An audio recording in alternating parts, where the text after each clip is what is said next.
This conference will now be recorded.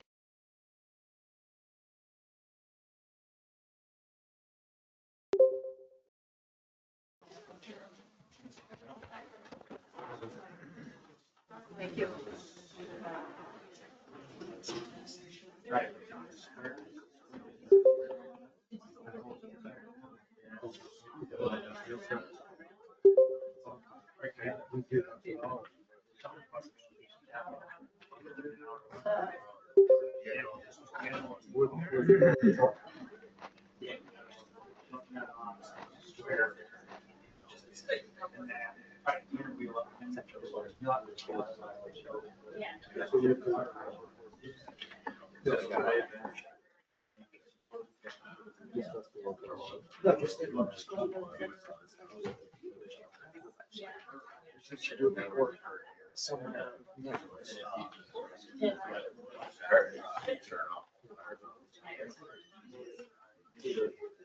Well, I'm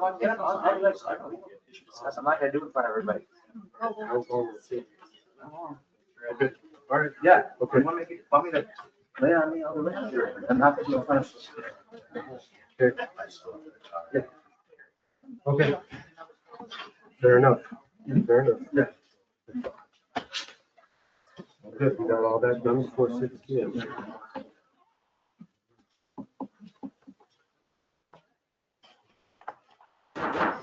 Thank you all for coming. Please stand for the pledge.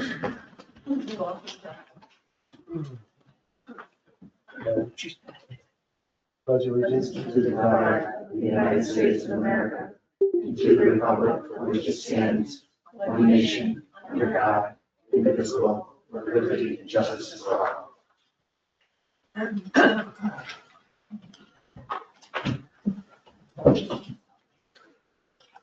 Okay, we left the public hearing on local law 2 open.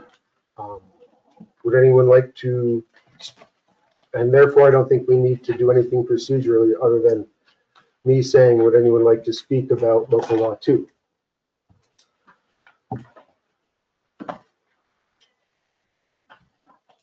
Okay. You got a letter there somebody wanted to read. Would you like to read it? No. Okay. Would anyone like to read it? Okay. I can read it if nobody else wants to. Just gotta find it.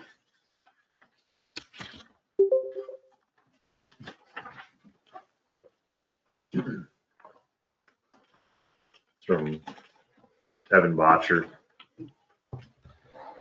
Starts off as, "Hey Don, I'd like to read this at the meeting tomorrow evening as a follow-up. Dear members of the Wilmington Town Board, I'm ready to further express strong opposition to local law number 2. While I appreciate the intent to address housing challenges in Wilmington, this approach feels less like a thoughtful solution and more like a rushed experiment with long-term consequences for our town.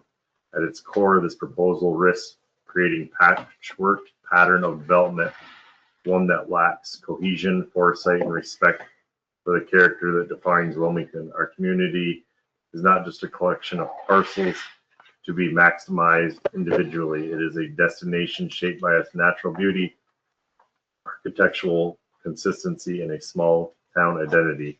This law, as written, opens the door to inconsistent and potentially disruptive development that could erode that identity. Equally concerning is the absence of any meaningful consideration for how this will impact local commerce and the tourism sector, the very backbone of our economy. Visitors come here for a specific experience, scenic integrity, charm, and a sense of place. Introducing unchecked piecemeal development without aesthetic standards or a brighter vision risks undermining the very qualities that drive people to Wilmington in the first place. Perhaps the most troubling is the assumption that this law will meaningfully address the housing crisis. There is no clear evidence or consensus that it will. Without safeguards on who can purchase these properties, how they are used, or what types of structures are built, there is real risk that this will simply accelerate the speculative buying or result in housing that does not serve the local workforce at all. In other words, we may end up with more units, but not more solutions. Wilmington deserves better than a trial and error policy that could permanently alter the fabric of Wilmington without delivering the intended benefits. If the goal is to address housing, then let's do it with intention. Targeted workforce housing initiatives for local ownership, thoughtful zoning that aligns with a long-term vision, and protections that ensure development actually serves the people who live and work here. That is the direction Wilmington should be taking.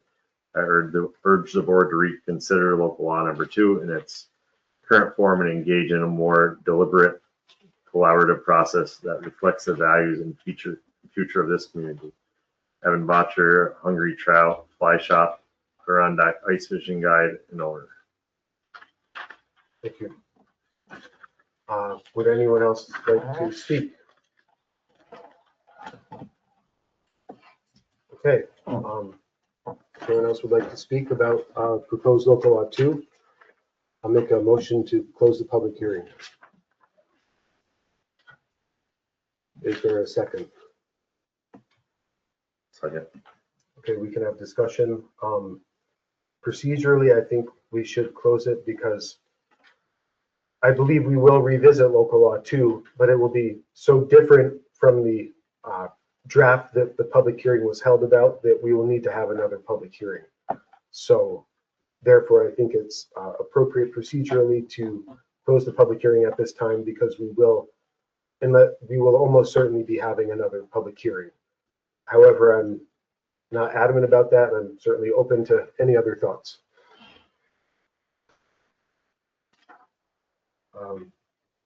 Hearing no other thoughts, all in favor? Aye. Aye. Opposed? Carries. Okay, announcements and reports. Darren, would you like to start? We'll just go around the table. So a couple, things that's been going on. I mean, Laura has them too. She passed them out. John called me today about the seal coating and stuff of the basketball courts. So I don't know if we want to talk about that now or do it later in somewhere else in the meeting. But he does have quotes here, both for the basketball courts, the beach, tennis court, and the visitors bureau. These are slightly more than some of the ones that we did approve at the end of 2025, but this is going with a latex seal coat on the basketball court and tennis court rather than, cold tar emulsion that he had before. So that increased the prices a little bit. Also, last meeting, we kind of ran out of time. Eddie did ask me to bring up about the snow plow for his truck. And we did have the quotes from him. Central Garage was the lowest.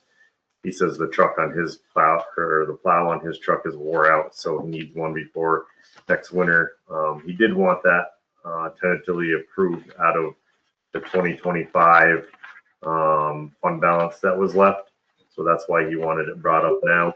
The only other option that I could possibly see there is, depending on how we move forward, is we can take one of John's plows because we're getting rid of one of John's trucks anyway, and possibly we can just let Eddie use one of those plows and then get a new plow with John's truck when we order it. Right now, John was saying, well, maybe we can use the existing plows on my truck and not order a plow. But maybe we'd be better off taking a used plow and putting it on Eddie's used truck and then getting another truck with a new plow. So it's something for the board to think about. That's the only other real option that I see, if that would work with Eddie and John. Other than that, I think that's all that I had really going on. Okay. I'm gonna open that door. If people get cold, I can. I went to the library board meeting on March 11th, and they're asking for the town to, or if the town could give them a little help repairing the ramp. At the end of the ramp where it intersects with the sidewalk, there's a small area of cement that's maybe an inch deep that's missing.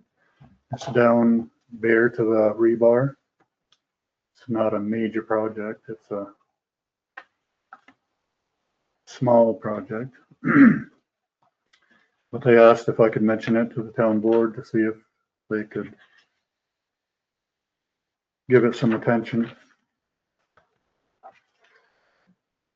And there's a CPR course Thursday, the 16th of April at the firehouse.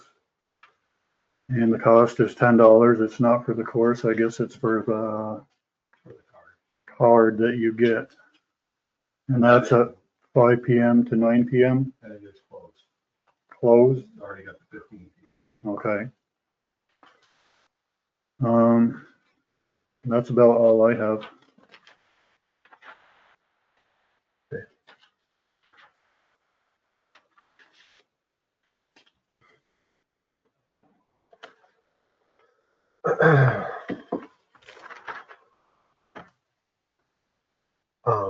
Adirondack Day in Albany, this annual event where regional officials go to Albany to meet with legislators and members of the executive branch. Just want to announce that to the board. If anyone is interested in attending, I suppose that offer would also be open to the members of the planning and zoning board as well.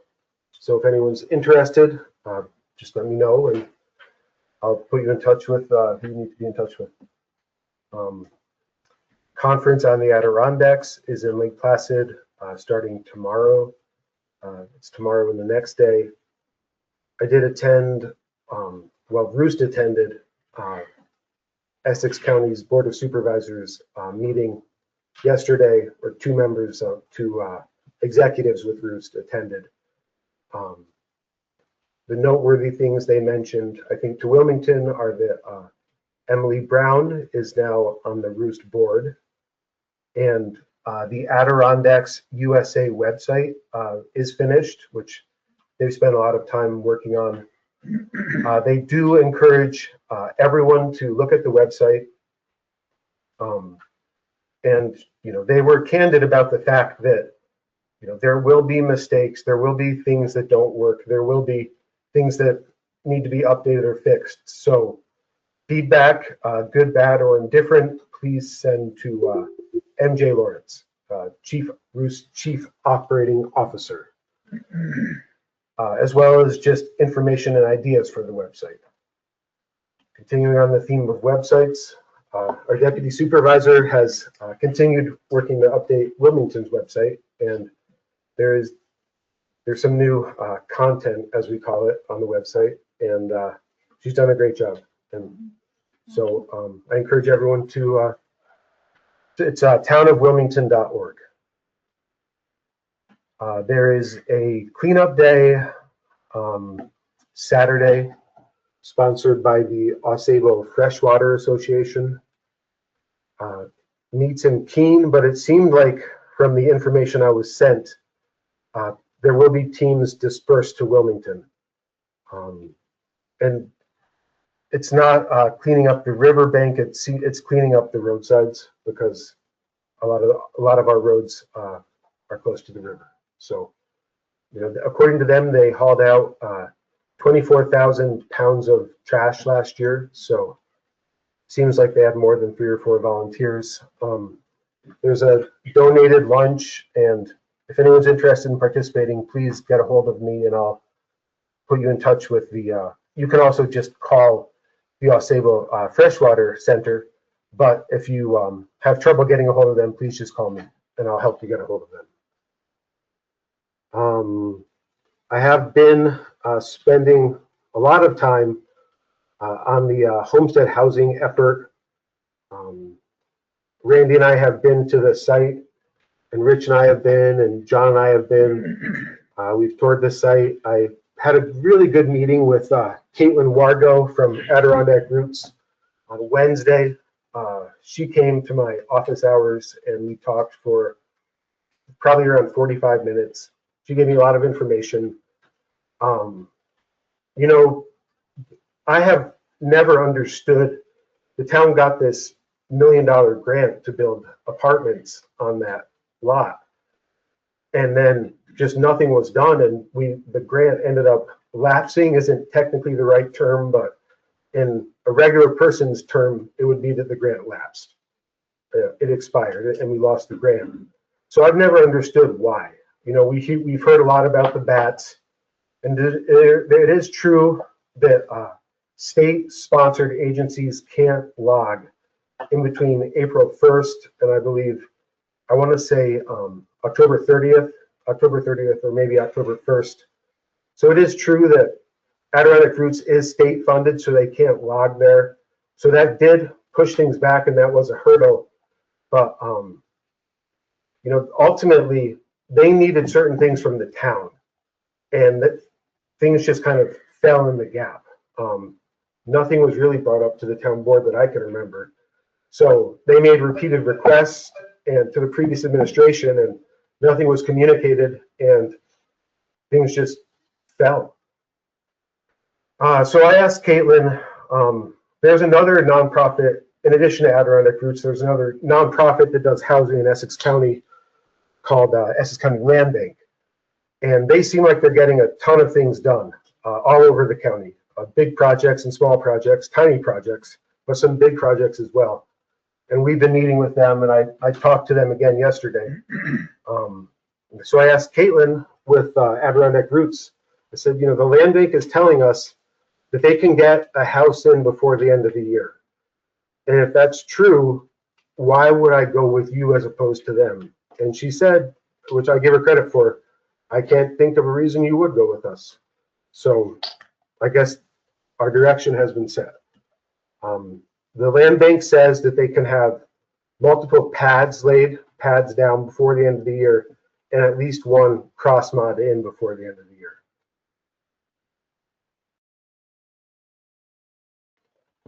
So I know this has been going on a long time, so I'm not going to overpromise and underdeliver and tell everyone that by which date things will happen, but it is my intent for things to happen.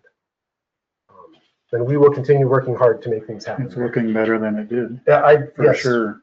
I'm glad you said that, because I feel more optimistic about this than I have in a long time. Mhm. Yeah. Are these the houses that is this an example? The one on your left hand, yeah.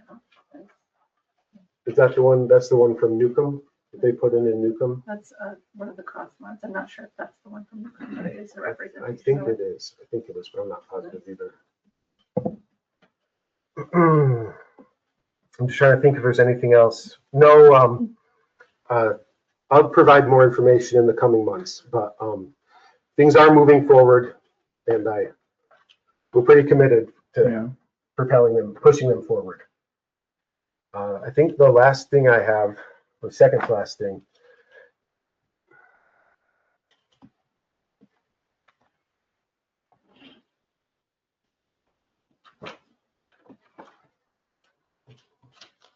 well, I guess I'll have to do this one by memory, or just skip this one.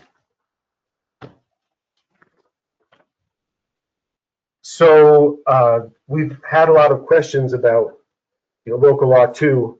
I mean, we are going to change local law 2. Like, we're not going to push it forward as it was written and presented as the public hearing was held.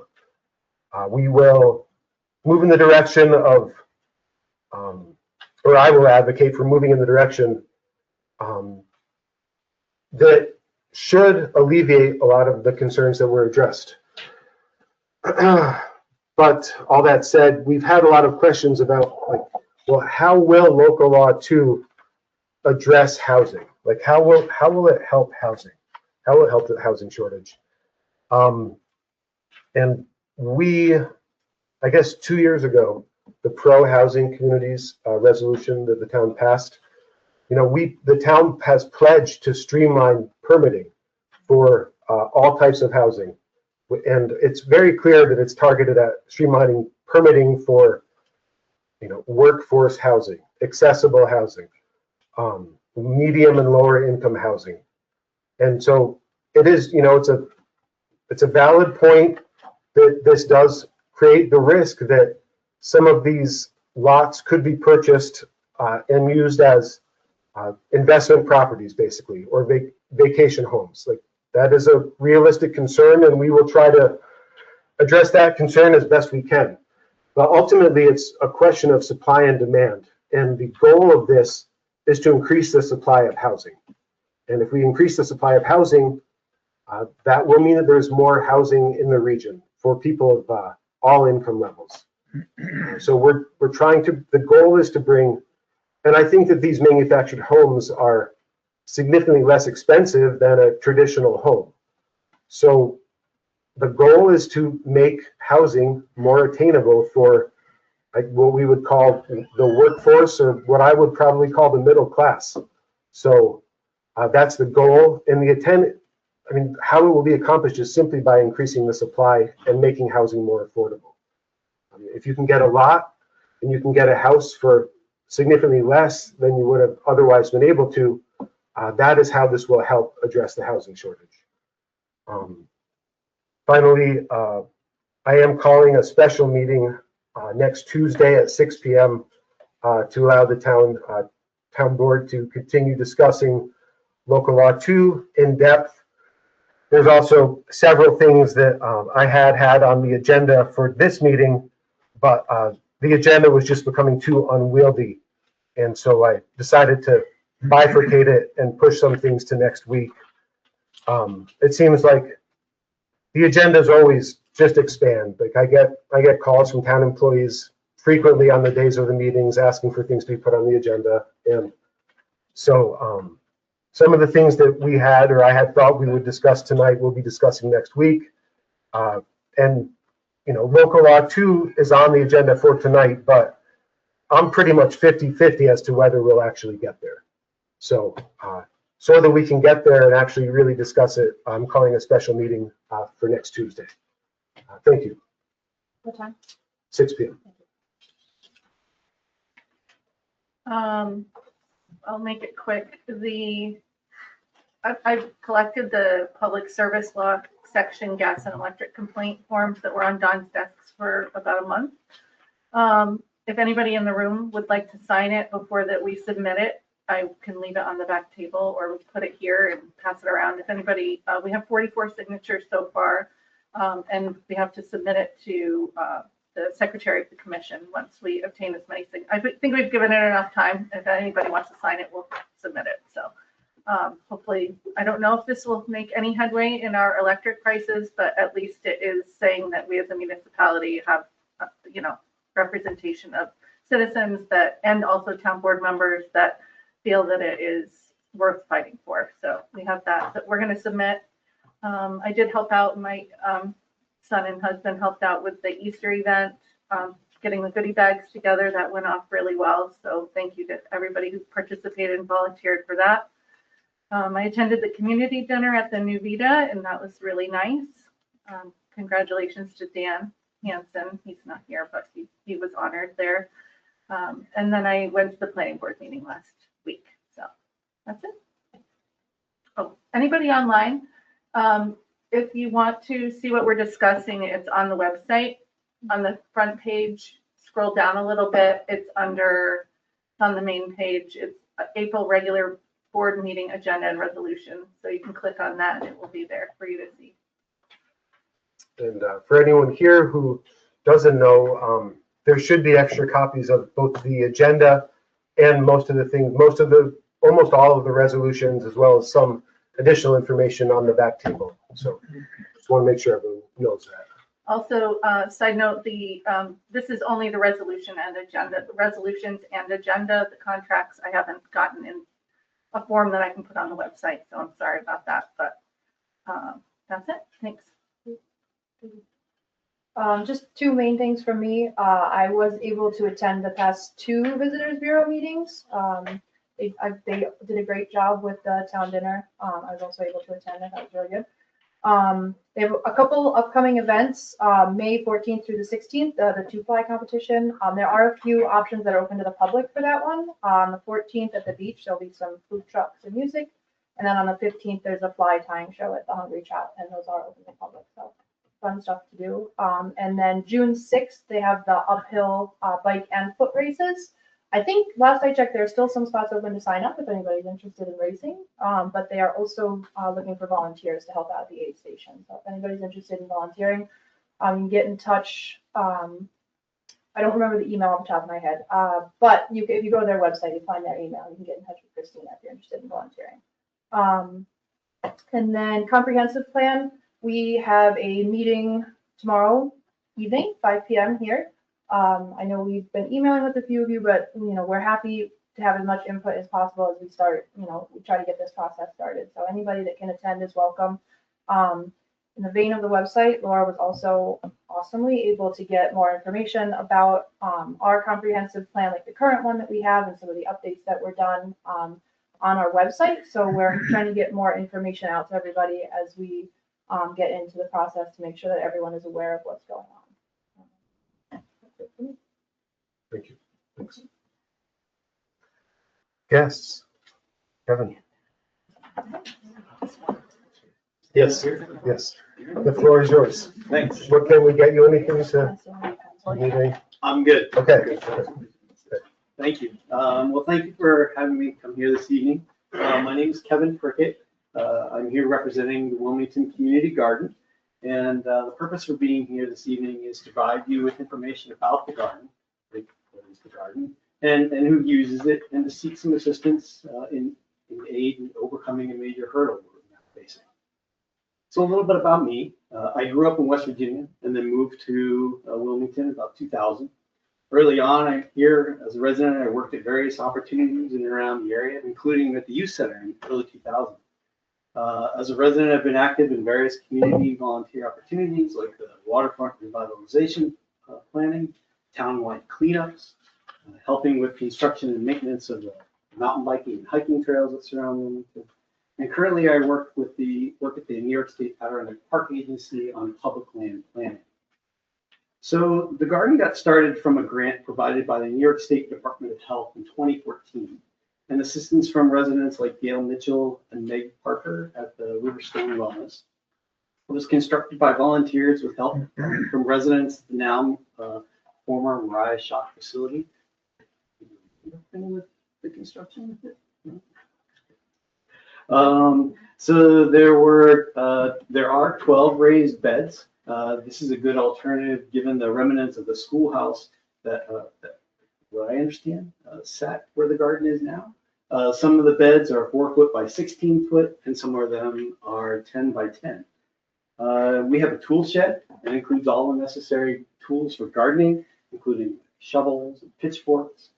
We have resources for gardeners like books, other materials. We got a hose for watering and cages for fencing and tomatoes and peas. Participation is open to residents of Wilmington, but it's only limited to 12 plots that we have. There've been a lot of people that come through the garden. We've had town employees, retirees, town business owners. There's a plot fee of $30 per plot, and that fee in the past has helped to replace the framing around the wood beds, the wood around the beds, replacing hoses, replacing sprinklers, providing compost, and additional new tools, and some of the poly/plastic fencing that is around the garden right now. For the fee, what do gardeners get? Well, they get a plot, of course, but then there's unlimited sun. We provide some compost and amended soil, use of tools, references, and water provided by the town. There's also advice from a master gardener, and this is a person who has completed a master gardener training offered by Cornell Cooperative Extension. So the garden provides locally grown food, and these can be like tomatoes, peas, peppers, just to name a few. The garden provides an opportunity to access some fresh foods that may not be in somebody's budget. It enhances the community with flowers, It builds strong communities by bringing people together to work. And like a community center, it gives residents an opportunity to get to know each other and work together. It gives the opportunity for people to learn about gardening, whether that's something unique like an heirloom tomato, or even just self-sufficiency to be able to grow your own food. And it helps the environment by providing a source for pollen for bees and seeds for birds. So every participant pitches in to help keep up the garden. We have organized work days that maintain the communal areas of the park, or communal areas of the garden, including spreading wood chips, compost, and doing weeding. The garden has been a self-sufficient part of the community continually in providing a place to grow fruits, vegetables, and flowers. And keys to its success have been serviced by the participants, fees to maintain the facility, and the space for the garden and water provided by the town. The garden has overcome challenges in the past. Getting people to participate early on was a problem. And now we have actually wait lists. It's so popular. The boards that make up the beds needed to be replaced, and the fees covered to replace that wood. Good soil is a key element of a successful garden, and fees paid for soil enhancements such as compost and cover crops. And cover crops are when you grow a certain kind of plant that helps to recondition the soil. Last fall, we faced our greatest challenge. Deer realized that the current existing plastic fencing didn't have the physical capacity to keep them out. And much of the garden was grazed down within a few days. Some people here tonight can attest to that frustration. I cried. The initial grant in 2014 provided funding for the shed and the lumber, and the soil for the garden beds, the fencing and the tools and the hose. And that capital has greatly benefited our community since 2014. We've not had a major capital expense that couldn't be covered by the fees until now. So this evening, I come before you to respectfully ask for $2,500 from the occupancy tax money for new deer fencing for the garden. Any questions? What is new deer fencing? Sure. So I need it. Yes. So some of the industry standards, I found like a site like the North Carolina Department of Forestry. The standard tends to be an 8-foot fence, 8-foot tall fence. I talked with DEC to kind of like, what do they use for exclusions? 8 is the kind of the start. 10-foot, and it all depends on the kind of area where you at. Like, are you have an open area or is it wooded? Gives the deer the ability to have some momentum to go into it. And then the type, there's different kinds of thicknesses and material, from metal to just another kind of polyplastic. So, but I think the key thing is having something that's got good support and 8 foot tall minimum.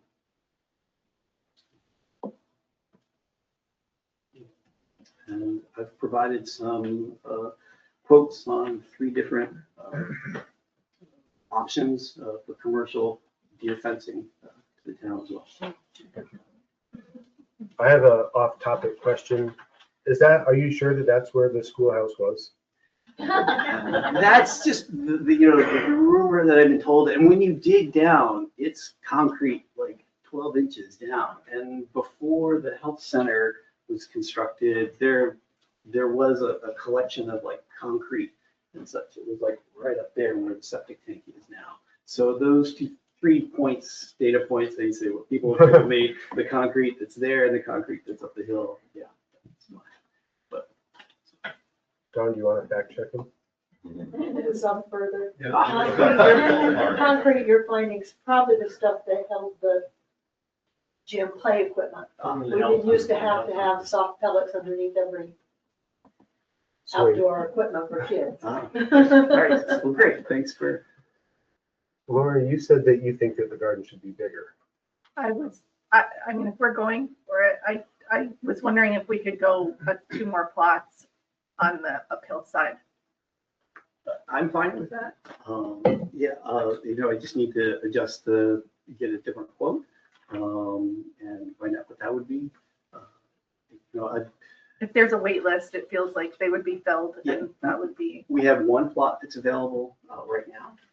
And yeah, I do struggle with that kind of like, where is the sweet spot? And I'd be fine with adding 2 more. Yeah, so there's some factors there that we thought about. Okay. We do have this on the agenda as agenda item 4, so we'll discuss it in more detail. The board will. Thank you. Thank you. Thank you. Thanks. Mr. Nolan. Thank you. I'd like to thank the board for allowing me to present my little pet project here. And I'd like to introduce myself. My name is Richard Nolan. I've lived in Wilmington for 12 years. So I'm definitely an outsider in the group and stuff like that. But in my 12 years here, I have seen a tremendous change in the whole town. And really since COVID, all of like 86 has changed over. And I really feel that that's been a lot of consternation for the whole town and part of our problem. But one of the solutions that I would like to propose is that the board here try to close the loop. And when I say close the loop, I'm talking about a 5-mile hard macadam walk bike path that goes all the way up Springfield, Fox Farm, back down around. And it is very secure. The beauty is that the previous administrations have already done about 3/4 of the work, meaning we have the sidewalk, which was great, and a couple of years ago, they did the bike path and everything, but it ends on Fox Farm Road, and we really need to complete it from that point all the way down to the sidewalk at the camp. And that's about a 1/2 mile of work that needs to be done. So that's the good news. The bad news is that 1/2 mile work is going to be difficult because of a few culverts and things like that. And there's also maybe a bridge we'll have to build, but we'll get to that in a few minutes. What is closing the loop? And closing the loop, for me, Wilmington, the town here is really, since we've got 1/4 of our housing stock in Airbnbs and the motels and the campfire and the camps, we're really talking about like a vacation community here. And what do these people do and all that stuff.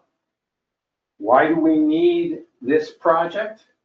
What is it going to be for Wilmington? Well, I see 4 huge pluses for us. And the first is that it connects all the physical assets of this town together.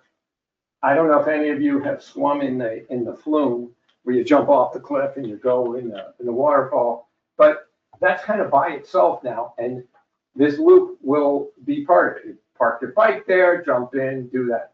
It'll also connect it with the trails across the street, the flume hiking trails.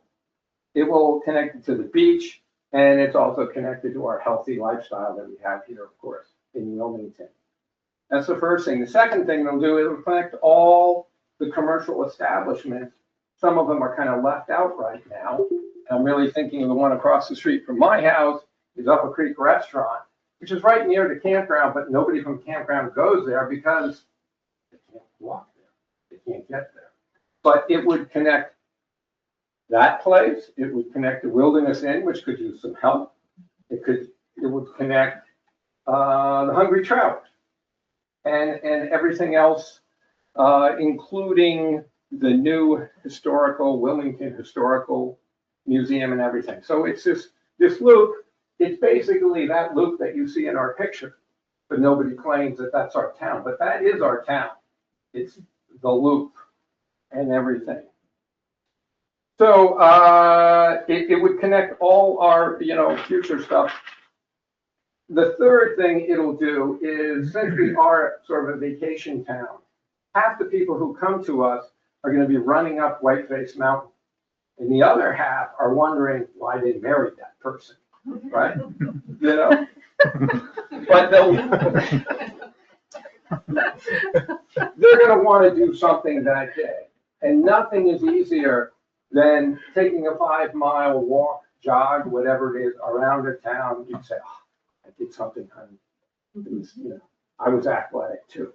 You know, so we aren't all active super people, but it would really help us out. And the last thing is, it will bump, this little town of ours will be more together, will gel together more, because there's so much synergy that when you put a path like that around, and I've seen it in so many communities, where you have a community without a sidewalk, and then a community with a sidewalk. And the one with the sidewalk, everybody knows each other. Everybody talks to each other, everybody gels and all that stuff. So what do we have to do? The mechanics of getting this done, we're close. We're a quarter of the way, but that's like being almost pregnant or something like that. It's not going to work. So first I need approval from the town to start a committee to investigate it. I will come back with more details. I could flush them out, but they would just be the Richard Nolan details. And this committee will be hopefully a few people who have done this stuff before, because I am not here. I'm not here to drink beer with people, you know, at the committee. I'm here to see if we can get this done. I want to know a few people who have done projects like this and have pushed them, you know, forward. And of course, the committee will allow us to negotiate with New York State. I'm not sure how it's going to dovetail with all the stuff that the town does and the marketing, and you know, I'm sure there'll be issues why we shouldn't do it. But I think overall, it's just too positive, and we're building on previous administration's work. So we just have to try to complete it. And is part of it, and the hardest part is the bridge over the All Sable, which is a choke point, sort of like the Strait of Hormuz, if you've ever heard of that. You know, where if you want to look at the All Sable, you put your butt getting close to 60 miles an hour and you look down. Well, that's a safety problem in our town. At least that's what I'm going to tell the state. And so we have to get a bridge over there. There are bridges like this, pedestrian bridges, which other places in the world, that's their main feature, you know? And I could see that happening here, that people would want to come down to Wilmington to do the 5-mile loop and go across this unbelievable bridge that you pay, I don't know, $50 for up the road, which is High Falls Gorge and stuff like that. But I think it's a plus. I think it's easy to do, at least to get started. I just need approval from you guys.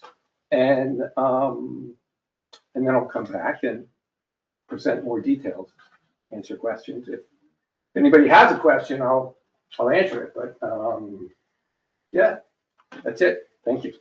Open the floor to questions if members of the public. I love the idea of Richard, because I wouldn't have to get in my car to go run somewhere or bike somewhere safer. Because when I bike now, I have to negotiate. I usually do Hardy Road, or I go up, you know, Hazleton down to Hardy, but then it's always, when I get to 586, I'm always like, the quicker I get home, maybe the less I get hit. Like, you know what I mean? Like, so I would love to have that access to something a little safer going around that loop. And I wouldn't have to get in my car to go do it. Like, sometimes I have to get in my car to go run somewhere safer. So, yeah, let's do it. I just want to say, I think it's a great idea. I think of Lake Placid, where all the tourists, all the locals, every day, they do the pilgrimage around the lake. They do. Yeah, it's nonstop. My overweight brother-in-law who visits me, drives up to Lake Placid, does what you said, and we get to do it. You know, and why can't you do it here? Yeah. Because we don't have. Yeah, it would be great. All right, thank you. Thank you. Thank you, Richard. Well, I guess I'm not gonna fill up my water then. Could I add one more comment? Yes, definitely. The other thing that I think people might be concerned about is parking, but we have all this beautiful public parking in this area, so that wouldn't really be, if people want to drive from Lake Placid and come walk our loop, there's plenty of parking, you know? There's the up the creek, and there's the library, there's the town right here, so I don't think that would be a problem for parking. Where do you propose the bridge? On the, like, Yeah. downhill side or the uphill near the Hungry Trout? Well, it has to be on the inside, of course, because the whole loop's on the inside. I could see two options. One is the big option, which would take probably more than a year and a lot, money and help from the town. But if we did everything but that, maybe the state would feel sorry for us. But a cheap version of the bridge is to attach the pedestrian bridge to the existing bridge on the inside, but that would only be for, we got the real bridge going. This is the way I looked at it, and it'd be so much cheaper because they've already done the structure. It's fairly easy to do engineering and stuff like that. Right. So if anybody has a few $1 million. Rich, can you talk about some of the projects you've worked on in your career? Oh, you really want to know that? Well, just a couple. Maybe I like, probably worked at 30 correctional facilities in New York State. I have, when I graduated from business school, I was a project manager in a regional developer in the Midwest, and I built 3 apartment communities, 200 plus units, stuff like that. So, and then I kind of got old after a while. But for local stuff, I probably flipped 15 houses here in Essex County. And I have, people know me as the landlord of vacant. Because I have 2 apartment buildings here in town. So that's who I am right now. And so you hear from my support. Yes, no, I'm all for the Airbnb. It helps me tremendously because I'm in long-term rental. I don't compete with anybody. Really. But I have had experience in this, not necessarily pushing anything to New York State. But I think there are people here, if I can pick them out, who probably have connections in Albany who might help us, stuff like that. Anything else? thanks. Okay. Okay, agenda item 3. So I've been chopping at the bit to ask for an executive session to give legal advice on several of your Roll call. How long will it take? 7 minutes. You think you have it? All right, okay. Yeah. I mean, okay, that is your role. This is not expected or planned by me, but it may have a motion for a very brief executive session. It's about what we're talking about. I have no idea. Okay. Excuse me. Yes. Were we gonna vote or Yes, that's agenda item 5.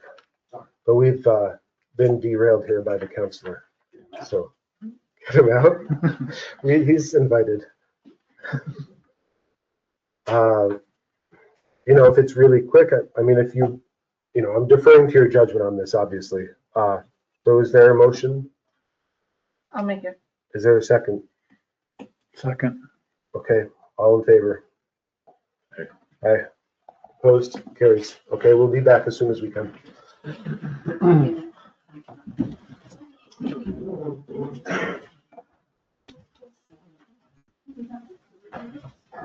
Okay, I'm leaving the paper.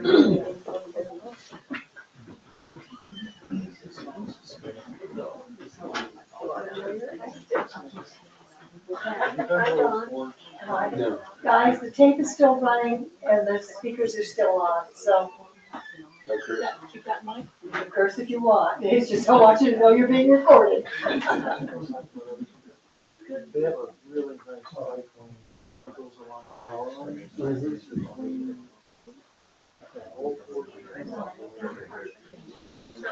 I don't know.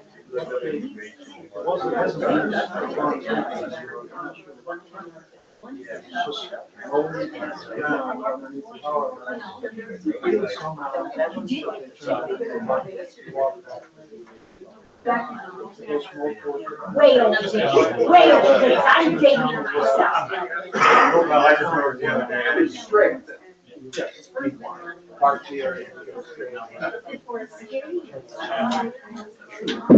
But it's on route.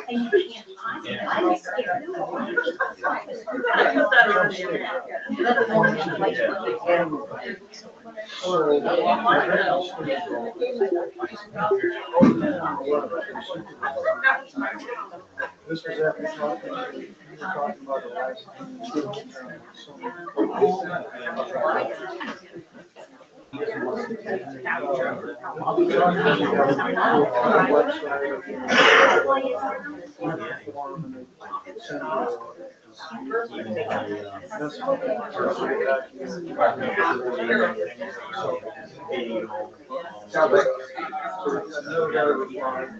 So I started.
We both do something that we just like.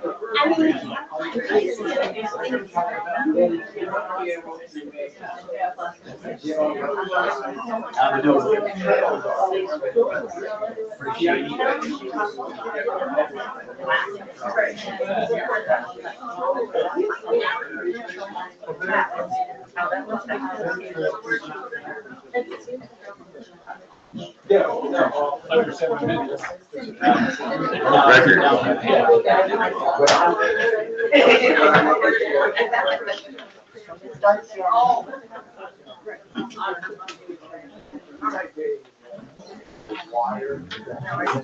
No, you guys keep being hard, like you gotta keep it kind of gravel.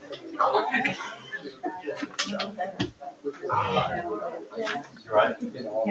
be back in a minute. So we'll do the youth one first. So that's, should be more straightforward, hopefully. And I can read it. I mean, does everyone think I should or want me to read You it? might want to know all the numbers. Hmm? Thank you.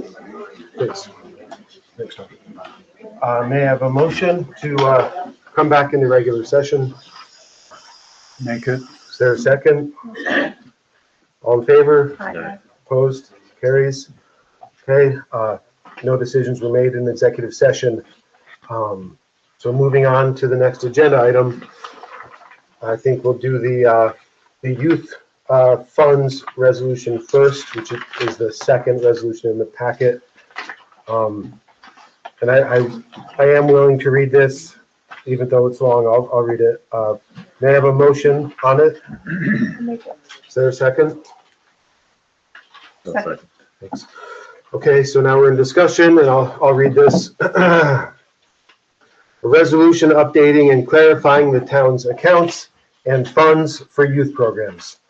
Whereas the Town Council, Town Board of the Town of Wilmington, New York, the town recognizes that the manner in which the town's budget lines / funds and accounts for the town's youth programs have been maintained has caused frustration and confusion over the past several years.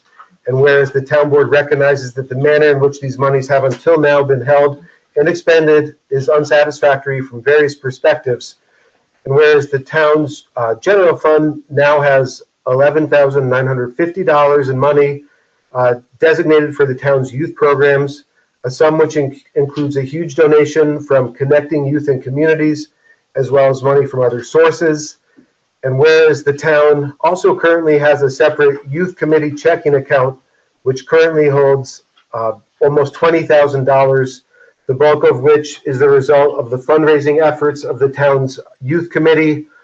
Therefore, in order to simplify, clarify, and improve the manner in which these monies are held, the Wilmington Town Board hereby resolves to create a new fund titled Youth Programs, assign $11,950 from unassigned fund balance into the new Youth Programs Fund, transfer $19,838.93 from the Youth Committee checking account into the new Youth Programs, that should say fund, not budget line, and close the Youth Committee checking account. It is further resolved that the Youth Programs Fund hereby created shall have a total of $31,788.93 upon the completion of the foregoing actions, and it is further resolved that the town's Youth Programs Fund shall be a NY class account. So just to explain a little bit, we've been through this multiple times last year, and I thought this was resolved last year and was disappointed to learn that it is not resolved. It caused people to be unhappy, these things, over the past few years. It is true that this was set up, this $19,000, $20,000 checking account youth committee. The town supervisors over the years have always been somewhat aware that this is not really the way this should be done. The last supervisor was really interested in closing this account. Somehow he didn't close it. So here we are, and I plan on closing it as long as the board agrees. This is what should be done. This is what would be called a best practice. A previous draft of this resolution, I had called this fund a budget line. I think that's how most people would think of it, as a budget line. It's not a budget line. It's a separate fund in the town's ledger, separate from the general fund. So these monies are held separate from the general fund. I think that's everything I want to say, and I'll take other comments or questions or anything anyone wants to say. I had thought that checking account had been resolved to be closed. Nicole, just in time. Sorry. It's okay. No, it's fine. You're literally just in time. Well, if there's any So further. just to clarify. Yes, No, it seems straightforward. Just to clarify for the public, so they know what a fund.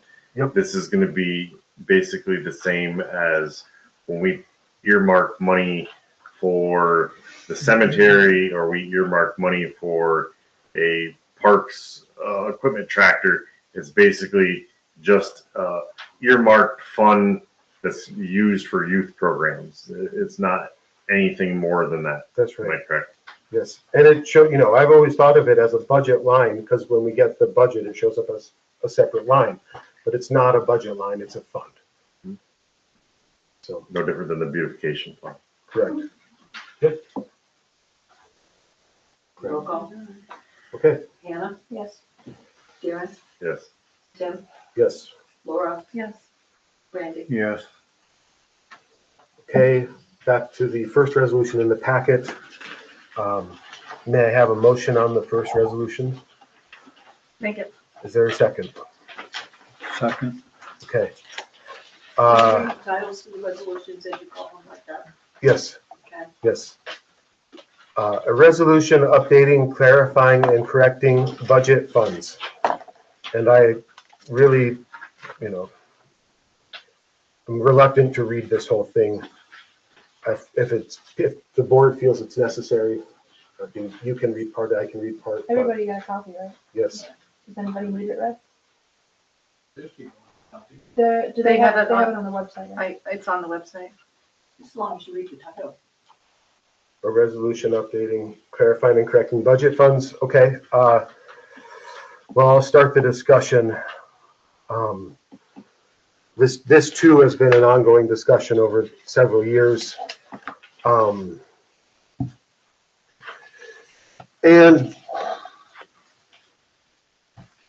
here it is.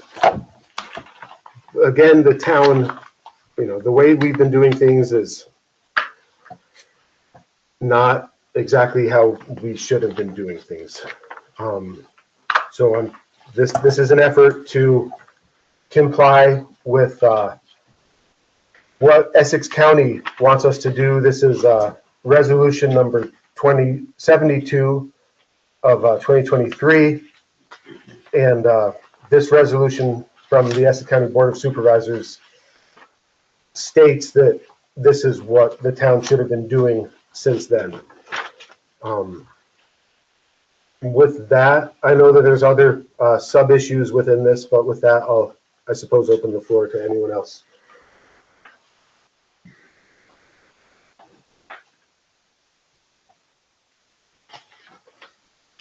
Great. I mean, I understand what you're trying to accomplish here, Tim, and I do respect that, and I do believe that, this will be a simpler way to keep track of occupancy funds, and just to give the public that don't have all these figures in front of them, I'll just give a broad overview without really giving figures.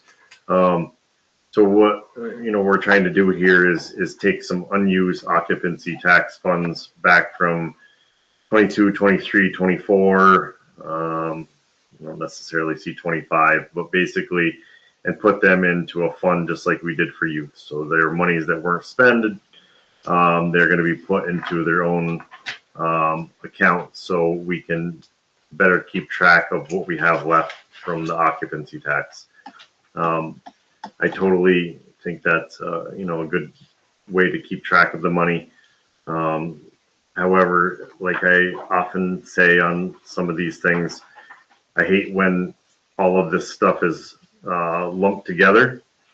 I agree with that part of it, but then it gets down into the bottom where we get out of occupancy tax funds and we get into the beautification fund, and we're lumping that with some other donated money, and now we're combining donated money that was intended for certain things and putting it into the beautification line. So I almost feel like these should be done as two resolutions rather than one, because I'm totally in favor of keeping the occupancy tax money separate, but I'm not necessarily in favor of lumping the beautification money with the donated money from Mrs. Morshow. So I'll leave my comments from there, but I feel like this should be 2 resolutions rather than 1 because I feel like they're separate issues. Fair point. Fair point. Yeah, I'm just trying to deal with this all at once because some of the money, a large percentage of the money is coming out of the beautification fund. The last time we talked about this, there was there was discussion and disagreement about the donation. So I, calculated as best as I possibly could the amount of money in the beautification fund that is donations. And so to me, it makes sense to just have one fund rather than having some of the donations in one fund and some of the donations in another fund. Just have one fund called donations, not one fund called beautification and another fund called RM donations. To me, it's more straightforward, cleaner to have one fund called donations with all of the donations in that fund. It's not a ridiculous point that this could have been done in 2 resolutions. I'm just trying to deal with this all in 1 resolution. Okay, take another comment. So to take us back years before any of us were on this board, the beautification fund was originally started with money that was left from Adeline Jaquish, which had a lot to do with the library, and she'd left quite a substantial amount of money that's been used for years by the town, and that money was to be used just for beautification of the town, and it's always been used to buy flowers and things like that. And then the separate donations that were used for almost capital projects in town and this was mostly from one large donator. And that's why these funds were separate, because they were really intended for 2 different things. The beautification fund was originally started, I believe, maybe Don could get me clear on this, but probably back in the mid-'80s when Adeline died, and that money that was left there was strictly to be used for beautification, and that she left it for the town. So that's why I feel they should be still left separately, because these monies were intended for different things way back from the 80s when they were originally started. And then Mrs. Morshow has been into the mid-2000s till today. I think mid-80s when it was started, and it was the flowers and Christmas decorations. That's no problem. I don't disagree with any of that. Well, the only thing is that over the years, $92,000 of occupancy tax money were put into the beautification fund, and a bunch of other donations were put into the beautification fund. But this is all getting to the point that it is so difficult to untangle this. And this is me trying my best to untangle this, but I suppose we can just do the first part of this. I'll listen to the rest of the board. See what were the RM donations? What was the intention with that? Skating pavilion. But then she did say, if you're not going to do the skating pavilion, spend it on these 3 other things. So, but the original intent was skating pavilion. Other donations for the skating pavilion were put into beautification, so there should have been a fund created called skating pavilion, not shoveling everything into beautification, but that wasn't what was done. Can we leave a certain amount of money in a beautification fund, put the rest of the money that actually is occupancy tax money into an occupancy tax fund, and then add the donations part to the RM donations, or make a separate donations? I don't know how many NY class accounts we've already got. 15, 16 here. I don't know how many that we can have, but if it needs to be as separated as Darren's implying, then I don't see why it wouldn't be possible. I agree. The beautification fund, I guess the skating pavilion idea was created, I'm just estimating, roughly 2021. Is that roughly? That's roughly right. I don't know the exact year, but around then. So we could, right. So I guess the thing to do would be go back to 2020 and see how much was in the beautification fund at that time, and then leave that amount in beautification. I had heard about Adeline, but while I was doing this, I had forgotten about Adeline's money. So I do remember Adeline, but I had forgotten that some of this is Adeline's money.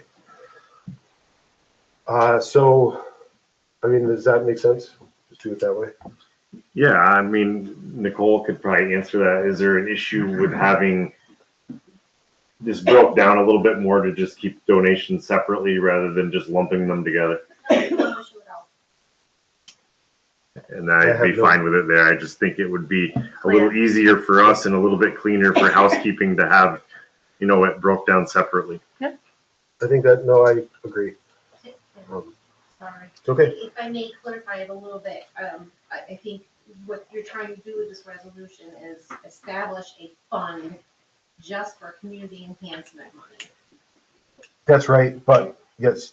So this way, as a board, you will get a report that is just on occupancy tax money only. It'll streamline things. They'll know what was actual beautification, what is actual donations, etc. Mm-hmm. Yes. That was definitely the intent. I mean, the issue is, do we want to try to take Adeline's money out and keep that separate for beautification? Which I have no objection to. I think it would be too hard to find Adeline's money at this point. We're talking. No, because we can just see how much was in it in 2020 right? Or no? I roughly know. Well,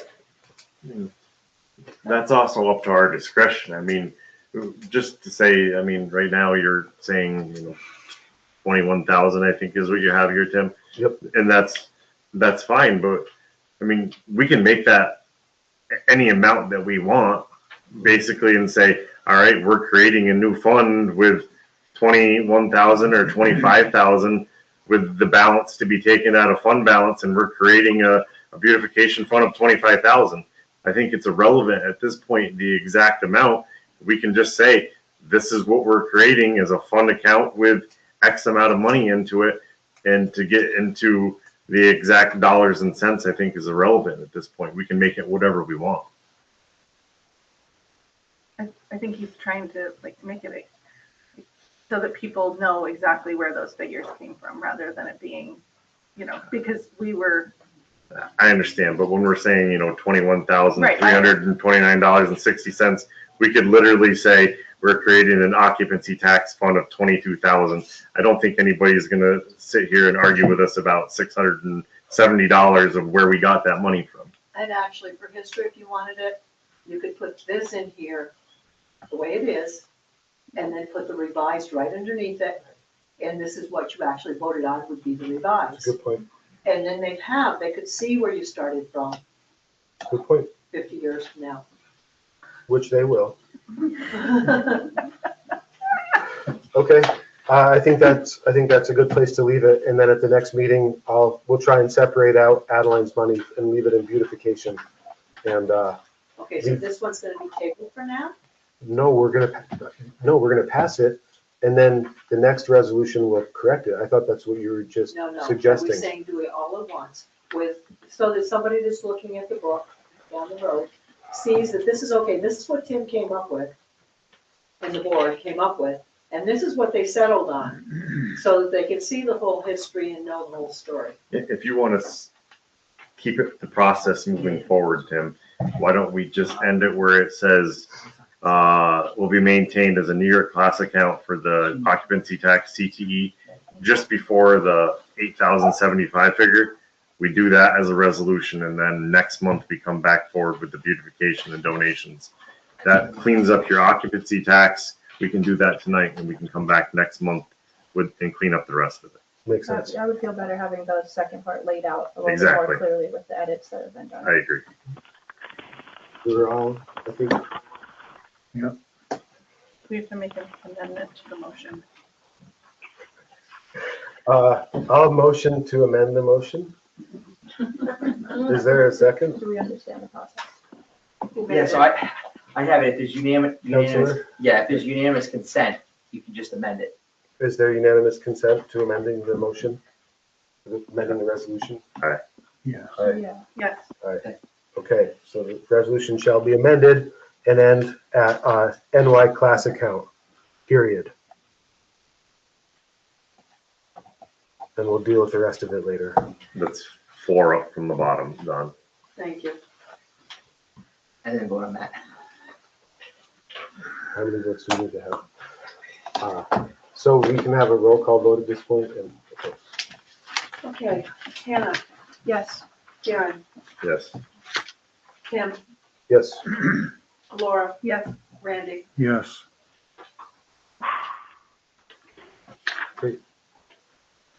the next resolution. Resolution, You didn't do hardly anything. You little piece of there. how do you guys feel about dealing with this seal coating now? Could everybody listening to home please mute your microphones? Well, I would say now is the time to do it. It's that time of year, really. That's what our park superintendent said too. I mean, you want to do it before summer, obviously. Okay. So, according to our procurement policy, we can't do the seal coating of the beach. We need 3 written quotes. We only have 1 quote, written quote. But according to our procurement policy, we can do the others. We can do the basketball court, the visitors bureau, and the tennis court today. He had other verbal quotes from people. This is the least expensive, so. Correct. That's what he said today. Yes. Yes. I mean, it also says in our procurement policy, if available. So, I mean, if John wasn't able to secure Right. 3 written quotes, then I think we are well within our rights to move forward. Right, these are telephone, it says telephones for under however much money, $5,000, I think, or $3,000 or something like that, so, yeah. I'm going to put on the agenda for the next meeting, updating the procurement policy. Increase it, Yes. yeah. Yep. But we'll figure that out at the next meeting. We'll be how we want to, what we want those numbers to be. So I think we'll just, I'll make a motion to accept the bids, or the quotes, from Don Seal Coating, the seal coat, the basketball court, the tennis court, and the Visitors Bureau parking lot. He will do some free work for the town in addition to these, in addition to the seal coating at the firehouse and the town hall. So What's that, the community center sign? that was we resolved that long ago. But it hasn't been accomplished, but we did make that, I want to say at the February meeting, we resolved to deal with it, and we have discussed it within the past few days. There was this money held over, or was said to be spent last year for 2025. Dawn had said that money, we should, when we get the end of the year amounts, that we should make a resolution to hold that money over towards this. Cool. No?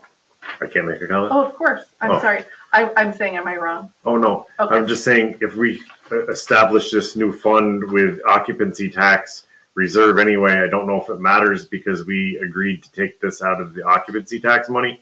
So if we're already creating this account that we know is gonna have money from previous years in it, I don't know if it really matters because that's what that money is all there for. That's a good point. You don't know, I'm sorry, you don't know what matters. The previous quote? No, she's saying to take it out of 2025, but if we're lumping all the leftover occupancy tax money into one fund, Got it. and it's gonna be taken out of occupancy tax money, Got it. it doesn't really matter if it's taken out of 25 because it's all gonna be in one spot. No, good point. Okay, so I made the motion. Is there a second? Just to accept the 3. You're waiting on the other one to get another quote or whatever? According to our procurement policy, that's what we're supposed to do. Okay. Yeah, all right. Can you give the dollar figure for the one that you're accepting or voting on? Yes, so for the basketball court, 2,444. Tennis court, 2,800, 25. Visitors Bureau, 2,089. And, as we've been saying, this is coming from bed tax money, occupancy tax money, not from property taxes. So hopefully people are happier with that than they might be if these were coming from property taxes. But I know some of these areas really do need to be redone, and they're kind of overdue. We voted to do this last year, and somehow it wasn't done. So we're trying to do this. Okay, community garden. Oh, we didn't vote on it. No. Sorry. Just trying to get things done, Can't short circuit the process. So we'd have to have a roll call vote. Anna? Yes. Darren? Yes. Tim? Yes. Laura? Yes. Randy? Yes. Okay, thank you. Agenda item 4 at 7:20. May I have a motion on agenda item 4? I'll make it. Is there a second? Okay, Again, are you gonna take and read? Yes. Okay. Agenda item 4 is a resolution authorizing the expenditure of occupancy tax funds to support the community garden. It's a fairly short resolution. And I'll open the floor to the members of the board, whatever anyone would like to say. I don't have a number in there. That's something we need to decide. We need to So is there a motion on agenda item? I think we did. Yeah, We did. Yeah. I made it and Darren Yeah. seconded it. Second. I missed it, sorry. You're good. I think Kevin had said $2,500, Mhm. and you had 3 quotes, correct? Yeah, I think our lowest one was around 2,100 or 2,200. That was, I got an estimate a few weeks ago, and I thought I should provide some buffer there in case the prices change. Kevin, because I just got that part of it today, can you provide us a little bit more detail? Is that just for the fence? Is that labor installed for the fence? Is the town still doing the labor? What does that figure include? That just covers the materials, so the fencing, the posts, et cetera. I assumed that we would utilize the volunteers, the people who participate in the garden to assemble it. It seemed like something that was easy to do. Part of the package, it comes with a cap for slamming the posts, so they can be done hand by hand. And none of the materials, installation seemed to have any kind of heavy equipment factor, and so it was just for the materials. I saw it includes a door. Yes, it did include a door. It's always been kind of like, I hope a groundhog doesn't crawl under the existing door.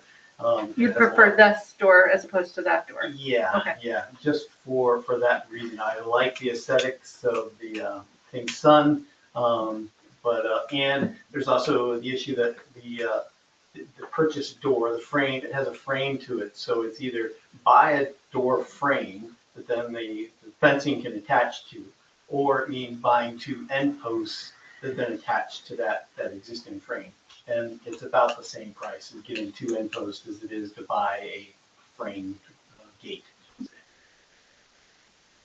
Is the fence made out of metal or plastic? Or? Yeah, so it's a 20 gauge, for the estimates that I got were for a 20 gauge metal with a coating on it. And so the result is a 19 gauge, so a little bit thicker. Right. That seemed to be the lightest touch. There are a lot of options that go heavier, but so it's a 20 gauge metal. The posts are not going to be set in concrete, or they will be, or? No, they will be driven. Okay. What happens if somebody gets hurt? If somebody Good gets point. hurt during the activity, Installation. the volunteers. I don't know how to answer that. We have town You know, I know that we For the have, grounds? Yeah, your town liability, your general liability coverage. we have an agreement, I guess, I have a form that, I don't know. You know, we did go over the insurance coverage and all the things that are covered. The basketball court's covered, the beach is covered. Many places are covered. I don't know, I'm not, no, the beach is, yeah. Oh, okay. I don't know if the community garden was listed, but, I know we have a waiver form that has been used. That's good. Everybody signs at the beginning of the year. please. So I don't have a strong feeling kind of either way about this, but my one slightly small concern, and I'd like to get maybe, there's not a lot of people here of the public, but, you know, Kevin has said that there's 12 plots there, and I do think this is a good thing for town, and I'm, like I said, I don't really have strong feelings either way, but let's just say, you know, out of the 12 plots, 4 people per family is getting use out of that. So this is really only representing 50 people out of the community of 1,000, and technically the occupancy tax money belongs to everybody in the whole town. So, you know, although I don't have a huge, you know, feeling one way or another about it, I would like to see what the rest of the community has to kind of feel and say about this, because this is $2,500 that we are kind of donating to help support, say, 50 people throughout town, because, you know, I don't know if this, and maybe Kevin can answer this, I don't know if we have a lottery type system, or if it's the same 12 beds by the same 12 or families or whatever every year that are getting the benefit out of this. So that's kind of my concern is, you know, I don't want, you know, the other 950 people in town saying, how does this benefit me? All fair, and if the rest of the board agrees, I'm willing to open it up to the public. Yeah. Okay. You are the public. Do you want me to respond, shall I? Yeah. Okay. So, just standing up. So, yeah, the community garden, as far as people that use it, yeah, we have some people that come and go. Like this year, we have a vacancy, and we have a limit of 2 beds per household. And some people have 1, some people have 2, but it has been provided to the public through the years, open to the community. I think one of the nice things is it does, as I pointed out in my presentation, it provides so much more than just a place to grow. It is, like I said, like a community center, and it brings people together to get to know one another and to work on something like that. Some folks who have decided to grow flowers, it's I think is a part of a community beautification. So I think there's a lot more to it than just a household that grows fruits or vegetables for themselves. And so yeah, there's a lot to it. I would say for me, getting to know so many more people in my community has been a huge thing. And it's a great way for me to have that interaction and to work together and solve problems, and as a part of like our cleanups or other kinds of service opportunities throughout the community. I would say it's, yeah, even though yes, there is a small number, and I've kind of struggled with whether to expand that. Like I said before, there were years when we had very limited, and I feel very fortunate that we have a reoccurring group that comes back. Thank you. That's all well taken.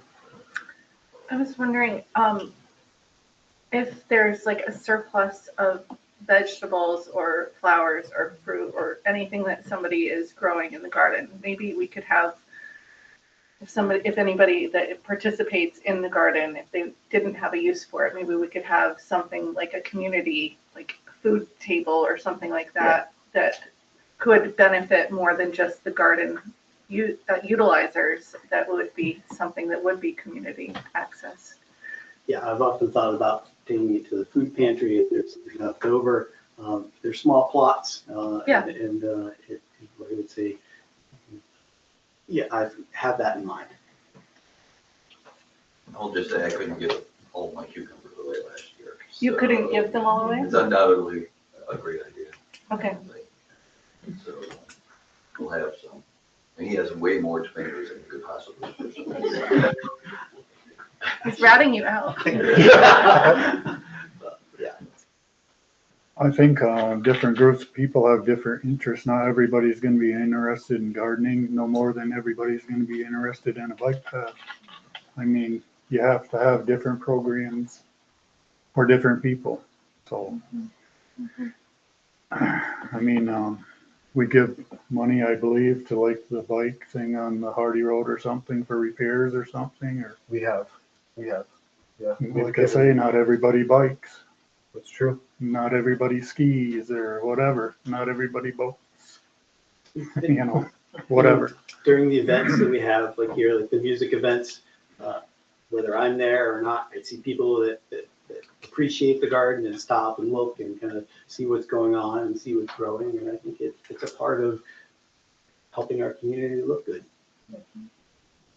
You know, I'm going to defend Darren here. I mean, no one is against the garden. You know, these things get turned into, oh, he's against it. No one is against the garden. To me, the only question is the expense. It seems like a lot, but I don't know. I actually thought it seemed like a pretty good quote. Well, I kind of you would go. like Darren to look at it. I have it pulled up on my phone if you want to glance at it real quick. I know you have more experience with this stuff than probably any of the rest of us on the board, but I thought it seemed like a pretty good quote. And I know it is a fairly substantial sum of money, but you I know, we normally have. charge $200 an hour for labor. I do that for free. What did you think about the quotes, Randy? I don't really think it's too high. And it's In this day and age, I mean, everything is not cheap I today. think since there's a wait list, add 2 more plots through the fence. Take the money. I would need to, adding plots is the lumber, soils, and, yeah, so there's added expenses that we get estimates for. I mean, have you ever thought about, raising it to $50 a plot? I mean, that's still not a very expensive Yeah. thing, and it gives you a little bit more money to help maintain some of this stuff. Yes, actually, I did raise it. We did have it last year, it's 25, we went up to 30 this year.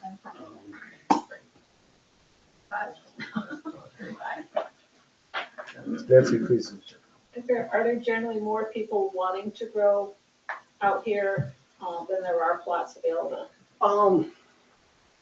Not a lot. I've had some times where there's There probably have been like, some people who have been disappointed that they couldn't get a plot. I would say maybe 1 or 2 in the past 2 or 3 years. So, If that was the case, though, I would think a lottery would have to be, what you'd have to do if the taxpayers are somehow funding it. Mhm. Yeah. Now, if we were just to replace the fence that's there, because my understanding is that a large part of the problem is that the fence that's there has outlived its lifespan. yeah, and like I said, the deer figured out it can be breached. They're smart. There were deer on my grandmother's roof this winter, so, yeah. Reindeer. Wow. How high is the current fence? That's, I think, just above 6 feet. And that's not tall enough. No. Those critters. Yeah, the recommendations were 8 foot. The way that this looked, it looked like they tried to go through it. They didn't really try to jump over it, they tried to go through it.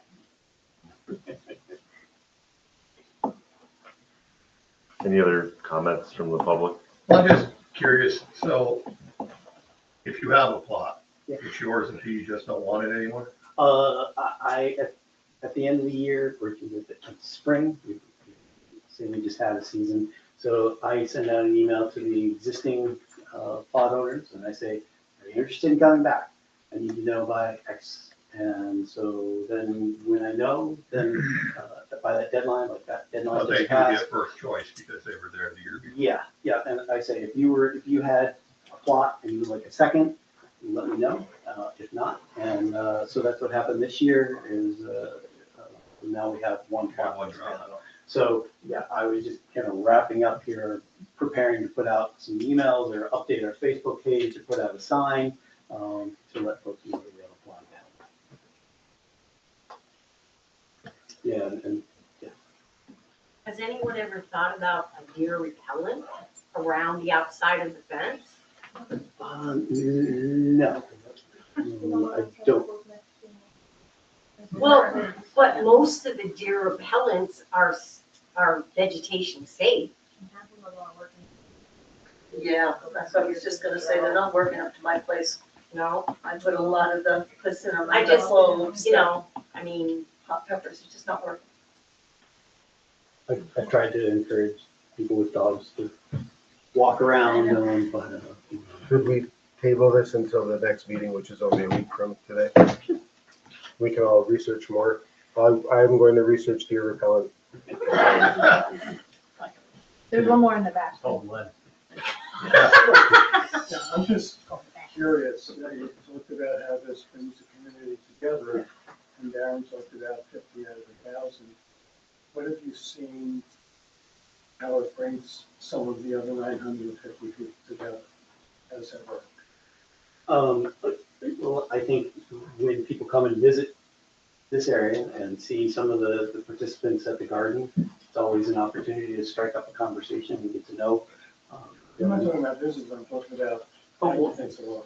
Yeah, that's what I'm saying, like whether you live here and you're walking or driving or maybe doing business here, and somebody may be at the garden, it's an opportunity to strike up a conversation and get to know somebody. Have you seen that occur? Yes. Yeah. Why? Maybe that's good. It happens.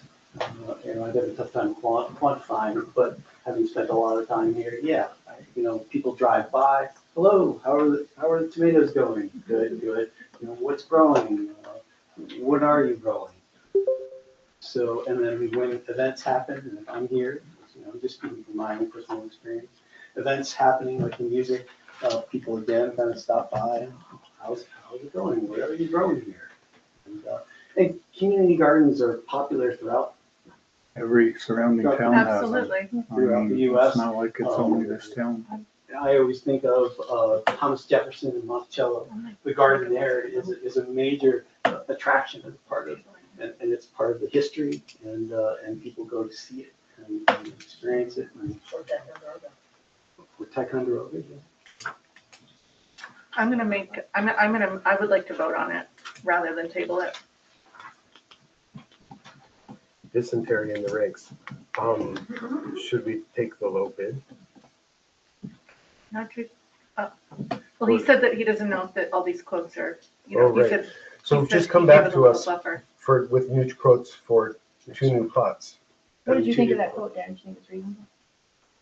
I mean, I know that any steel fencing is expensive. I mean, even a roll of Yeah. fencing this high, I'm just you thinking get of 100 everything feet at the refuge, and I thought that was pretty reasonable for a. is expensive. The one thing that I am slightly worried about, other than the price, is I don't know how much experience some of these volunteers have had, and I know Hannah has done it at the refuge in putting 8-foot tall fence up, getting it square and tensioned properly is not an easy task, because I've done it before, and it's something that takes some experience to get it installed You properly. have volunteers who have that experience.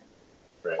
So I'm a little worried that, I hate to put $2,500 into it and then have it not installed properly, and then all of a sudden next year it's ruined. Yeah, so maybe I'll just support in the tabling and finding out about some of these things, like the installation and which of that's within the capacity, and have a better understanding.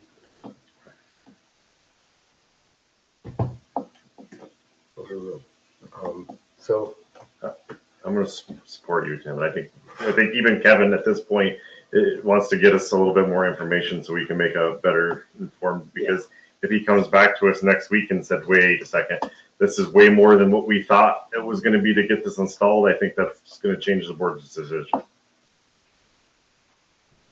Yeah, There's something I could add. Because I'm getting a fence for my Great Dane. It's a 6-foot fence, the same thing. It's 160 feet. And with labor, it's $5,000. So, Because again, it's a difficult thing to install. That's a 8-foot company fence. you have doing that or an individual? a company, Darlington Fences. Okay, so I think I'll make a motion to table it. You can second I'll it. second. And hopefully we can deal with this quickly a week from today. Laura, do you want to be on record as not wanting to table it? Well, we got to vote one way or the other anyway, so. Yeah, it doesn't matter, it just matters whether it's on record. No. I will go along for more information. Okay, don't have to. My big, I have an updated quote, that's my big thing. Thank you so much. Thank you. Thanks, Kevin. Okay, the next resolution, agenda item 5. I have a motion on agenda item 5. I'll make it. Is there a second? Second. Thank you. Okay, agenda item 5 is a resolution authorizing the town supervisor to work with Richard Nolan to promote and advertise a committee to close the loop. Everyone should be able to read it, who wants to. Is there discussion? Best of luck. Good thing you didn't want a fence. Okay, so all in favor? Hi. Aye. Opposed? Carries. You don't want a roll call on that. Okay, the next resolution, Ironman, just, they have a motion on the next resolution related to Ironman. I'll make Make it. it. Second. Doesn't matter though. Okay. Just, again, just discussion for the public. This is just allowing, the only town road that Ironman uses is Bill Huber Road. So the thing is, we've talked about this over the past several years. We've voted on this every year, and even if we were to say no, they would just slightly reroute it, and it would make no difference. So it's not as though we really have basically no say, believe it or not, in whether Ironman comes through. I mean, They're coming through. they're definitely coming through this year, and from what I hear, they're coming through in the years ahead. If people want to discuss that, we can discuss that, but this is just a short section of town road that if we say no, they'll just figure out a different route. So And this was originally changed to Bill Huber as a little bit of background because it did originally tie up both lanes on Hazelton Road all day long. So allowing them to use the Bill Huber route only ties up one lane on Hazelton Road, basically from Bill Huber to the end of Hazelton, rather than both lanes being closed. So it's actually a benefit to the people that live on Hazelton Road to use Bill Huber. thank you. Other discussion? Okay, all in favor? Aye. Opposed? Carries. Okay, the next resolution regarding the EMS stabilization agreement, or the EMS contract / stabilization agreement. That we don't have copies of this for the public. If anyone really wants to read it, I do have some extra copies. Just ask me and I'd be glad to share this with anyone who wants to read it. This is when sales tax was extended to vacation rentals, that started bringing in a lot of new revenue to Essex County. And to their credit, to the county manager's credit and the Board of Supervisors' credit, the way they've decided to disperse this new money is by giving money to the towns to help their emergency services. And the money will come there because I've talked to the county manager about why this is being done this way. It's being done this way as far as coming directly to the towns because there's many, or at least several different ways that the towns handle EMS, much like a lot of these other issues. So the most straightforward way they found to disperse the money is just give it to the towns, and then the towns can decide what to do with it. And I think we have every intention of just handing it over. I don't think, but this is just authorizing me to sign the contract. And at this point, further discussion? Move back. I'll make it. Is there a second? Second. Thank you. Further discussion? Okay, all in favor? Aye. Opposed? Carries. We have a motion on agenda item 8. Make it. Is there a second? Second. Okay, agenda item 8 is a resolution changing the name of the board's end of month meetings. This is kind of addressing a few different things at once. Legally, we're not supposed to call the end of the month meetings work session meetings. Legally, there is no such thing as a work session meeting. They're just meetings. They're all just meetings.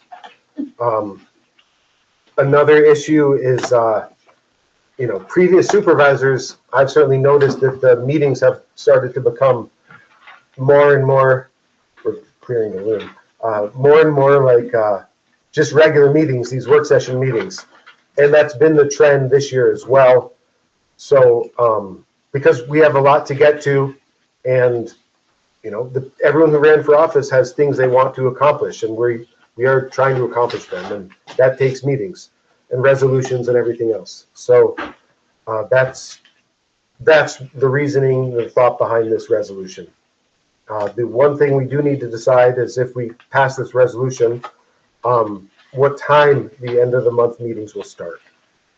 They currently start at 4, which I've always, there is criticism in the community of starting these meetings at 4 because that means people can't get there. I am certainly sympathetic to that criticism, and I'm certainly open to starting them at a different time, but that's up to the board to decide. I am in favor of 4 o'clock. I would like to see them move to 6. Split the difference for 5? I mean, me for one, I work till 4. A lot of people work till 4:30 or 5 in the summertime. So 4 p.m. in the summertime seems like the middle of the day almost, considering it's not dark until 10. I would say 6 myself if it's going to be like a regular board meeting. I mean, you'd want people to be informed, really. I would say 6. I have no problem with 6. 6, that's a majority. 5:30.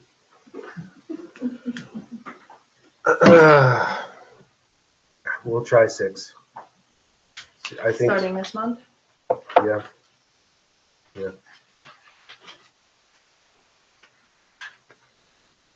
Next week's meeting is at 6, right? Yes. Yep. I mean, what? Like I said, I've been aware of the criticism for years about the 4 o'clock meetings, and I don't think it's ridiculous criticism because that is during the workday. So. Especially in the summer, maybe if it was winter, but. That's true. Okay, so we'll fill that in with 6. And I put effective immediately behind it. Okay. Everybody in favor? No. No? No.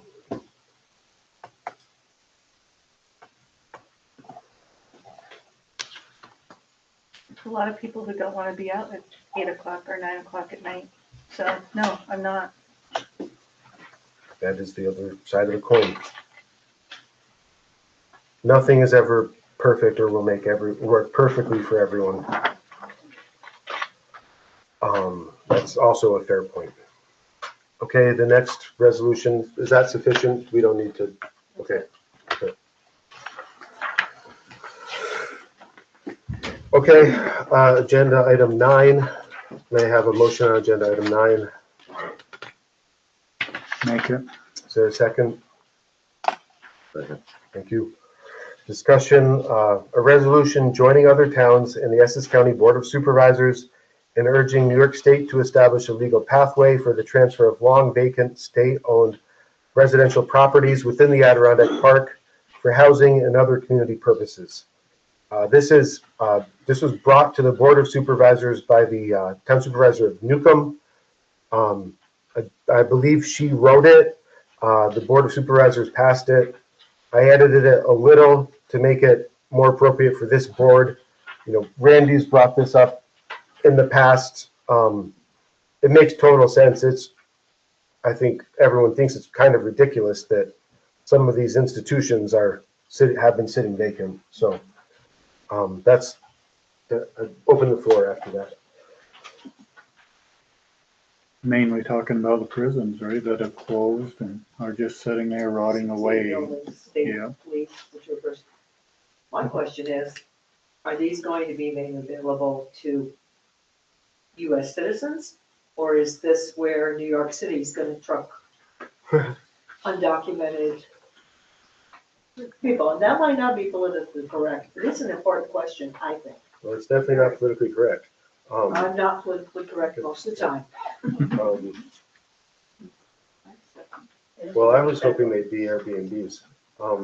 Yeah, me too. I don't know. I don't think that's certainly not what the Town Supervisor of Newcomb is thinking, nor is that what the Board of Supervisors is thinking. I know they're doing that out in, where's Malone, on the other side of Malone, Messina. And they are going to be bringing sanctuary people. If they get, And I'm not against immigration, I'm just for legal immigration. Okay, this is definitely getting off track. No, I think it's part of the track, honestly, and I'm saying this not as just a town clerk, but I'm saying it also as a concerned citizen.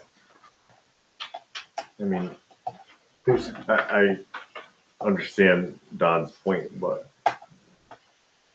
ultimately, these buildings sitting there rotting and falling into the ground and not having the ability to be used for anything else is the backbone behind this resolution. That's right. And I think that's really what it was getting at. And if we don't pass this resolution and urge the state to take other actions with these buildings, they're going to continue to sit there and rot. So I can't see where this is going to be a negative for any town in any way, because right now places like, you know, Gabriel's or Mariah, they're no benefit to the community. So I can't see where this is going to be a negative at this point. So, and just because you agree to it doesn't mean the state's gonna pass it anyways, because they've been working on it for years to get it passed, and they can't get it passed through whatever, the legislature or whatever, they won't pass it. So maybe if more people approve of it, maybe it can get passed, so something can get used, you know, so they can get used for something. The Supervisor of Newcomb, who is the one who brought this to the Board of Supervisors, in Newcomb, there's a Sunmount residential facility that's been unused, vacant. Portion of it, yeah, What's that? portion of it. Okay, It's all one big complex. in They Newcomb? have in the part of Sunmount still open, it's mentally disabled people that are considered violent. Is In what's Newcomb. this is the Tough Lake one. Sunmount. This is Yeah, a this Sunmount is a facility in residential. Newcomb. Oh, I didn't know there was one in Newcomb. It's a residential area. I didn't either until Yeah, Mary. I didn't know there was. So, yes, I think that the issue Don brings up is a issue separate and apart, and we can cross that bridge if and when we ever get to it. But this is just, to hopefully get the state in gear, so these buildings are not just continuing to not be used for any purpose. So, all in favor? Aye. Opposed? Carries.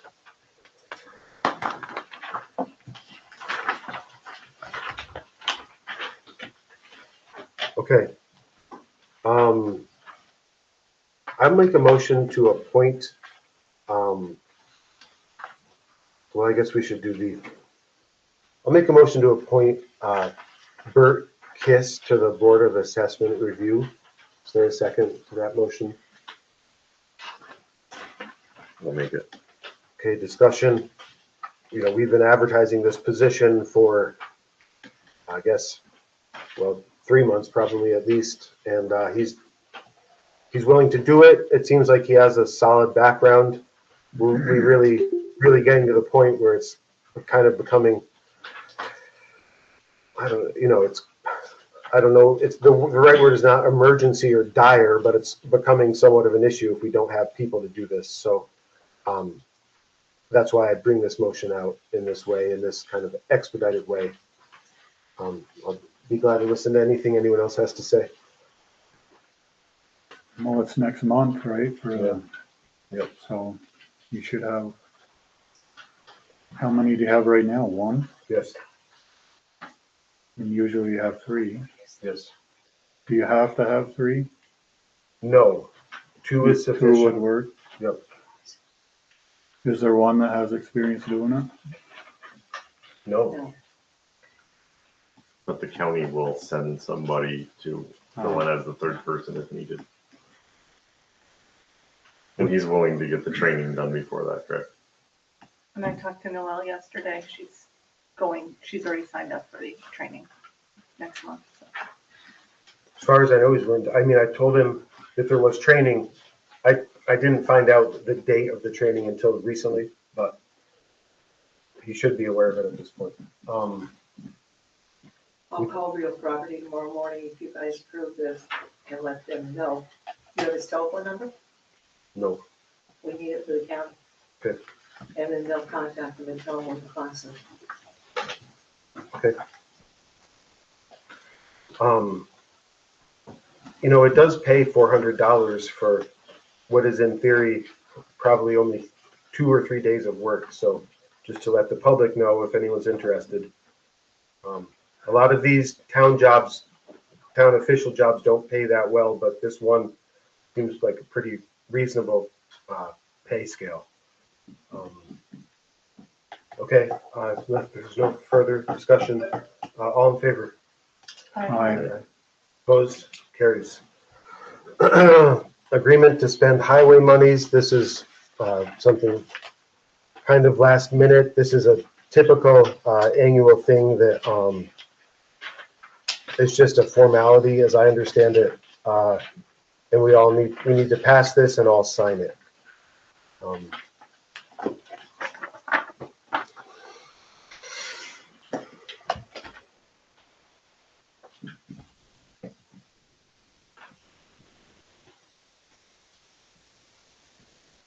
I'll make a motion so we can discuss it anyway. Okay, thank you. Thank you. Oh, it's for paving. You familiar with this from previous years? It's basically to do with the CHIPS money. Indian Rock Road. I remember it. You know, we usually talk about it for about 10 seconds, so I don't necessarily remember it, but I remember these types of things from previous years, and it's just a formality. Usually it doesn't take that much discussion. Nope,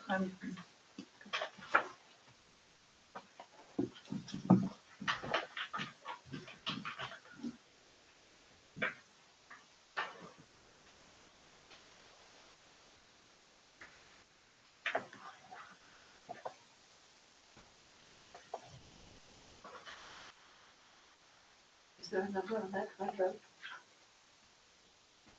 As far as A number in the top, sometimes in the state contracts there's a number, there is. I don't know. I don't know. There's not.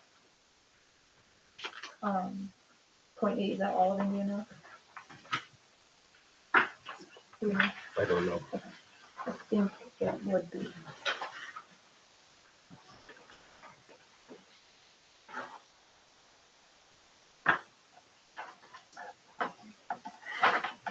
You just sign both copies.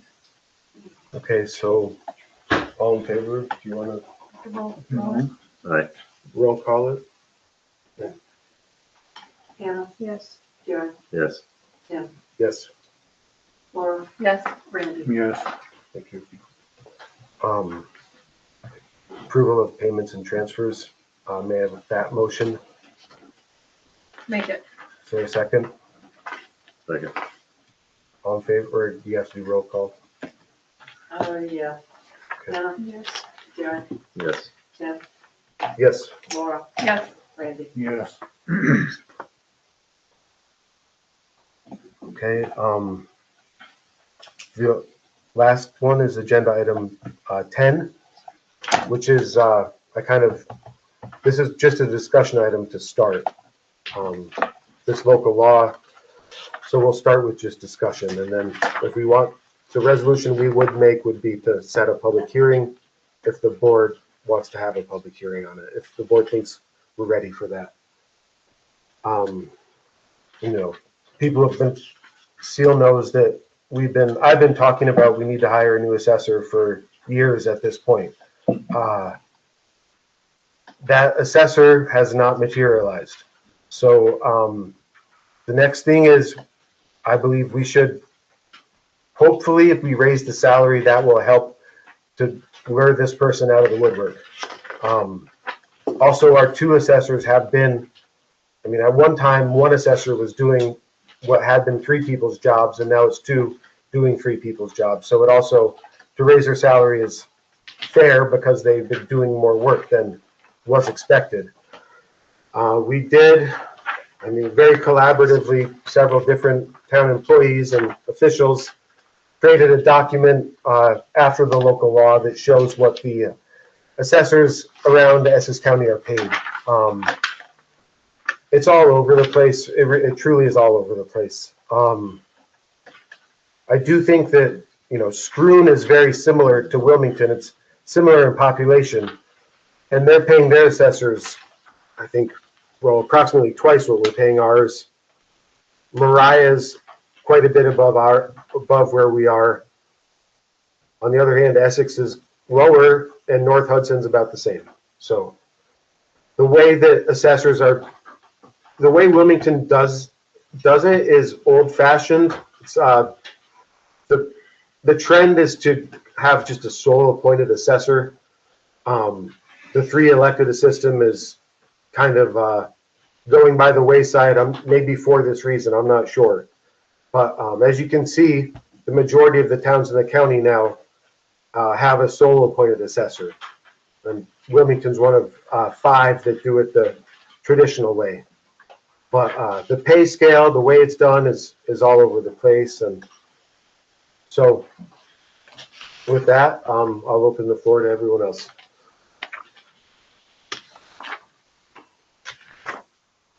Can you remind me what the current is for us? Right here, 9,933 for the primary, and then each other for 2 is 6,1650.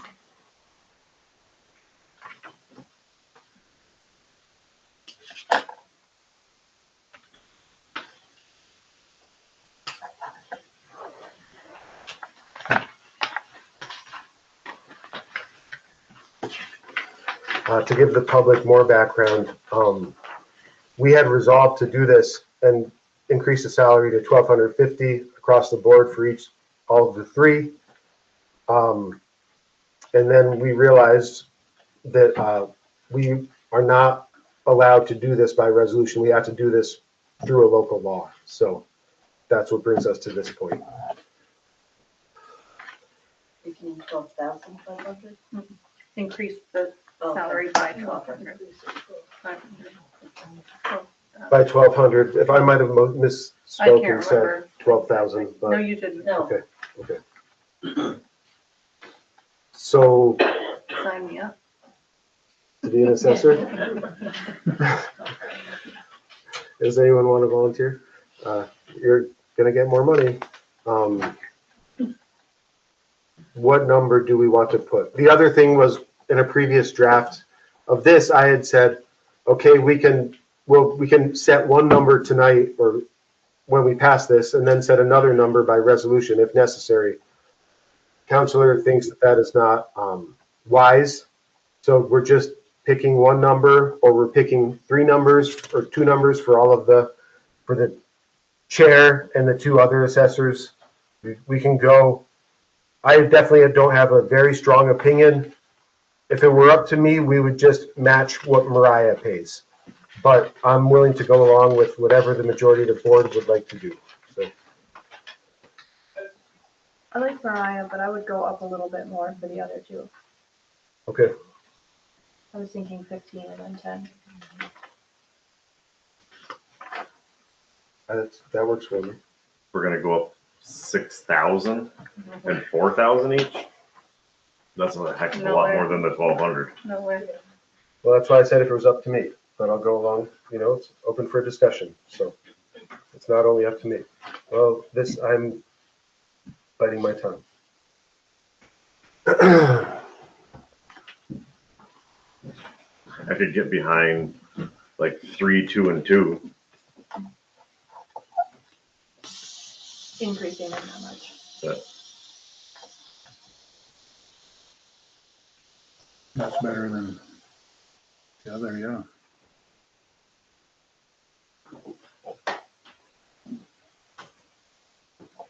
Did you guys come to the What are your consensus? thoughts? Darren? Yeah. 3, 2, and 2? Yeah. I like that too. Randy? Yeah. That works for you. So what is it now? No, just under 10 for the for the primary, and then just over 6 for the other two. Can I ask you a question? What does the primary person do that the other two don't do? In theory, these are elected positions. So it's up to them, they can be voted out, but that's maybe one of the several reasons why this method is fading out. But the most true answer is it's up to them because they're elected officials. well, okay. Please. So one of the things that typically the the chair does that the other ones don't do, and they can split this up if they wanted to, but the way it's done in the past is the chair is the one that typically goes with Essex County. So when they're going around and they're looking at, like, say, a newly built property, that chair is the one that typically goes with Essex County and then comes back and to report to the rest of the board. So they do put more time in. Correct.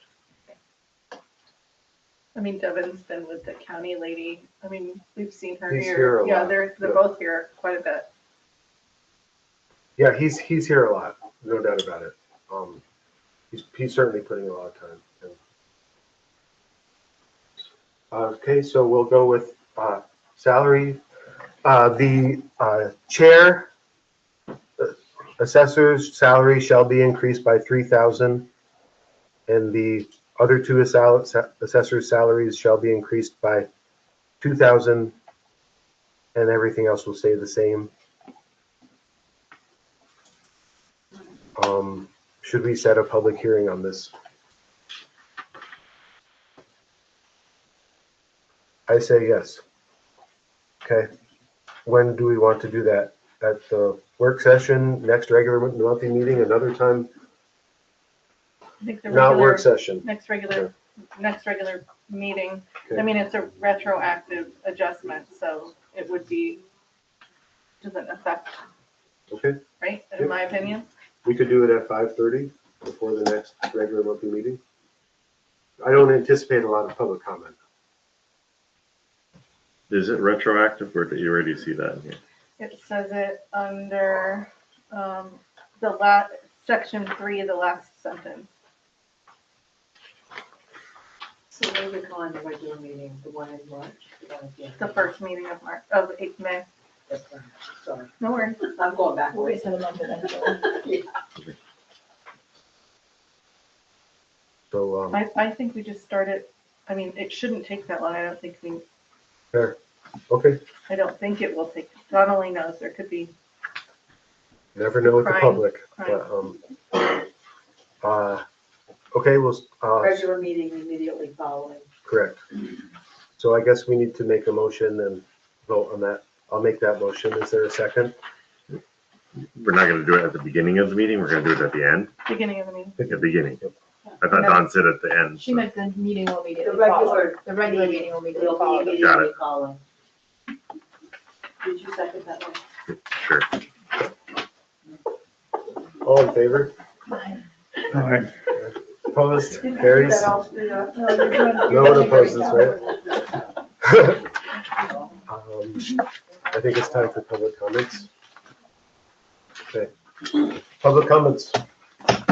Cliff? Just one thing, I don't want to revisit this too much, but on a positive note, I've got a friend that bought the previous animal refuge. And as most people know, he's got hundreds and hundreds of feet of fencing. He's willing to donate whatever we need for the community garden. Oh, cool. If it works. That's a good revisit. Yeah. Thank you. What about the labor? Well, That's good to know. can you connect him with Kevin and? I can get that all set up. Okay, good, good. Great. Pat? The guy who's going to do ours Valley View fencing, he made it sound like it is difficult to put fencing up. It's not a one-person job. It fights back. Very much And so. somebody could get hurt.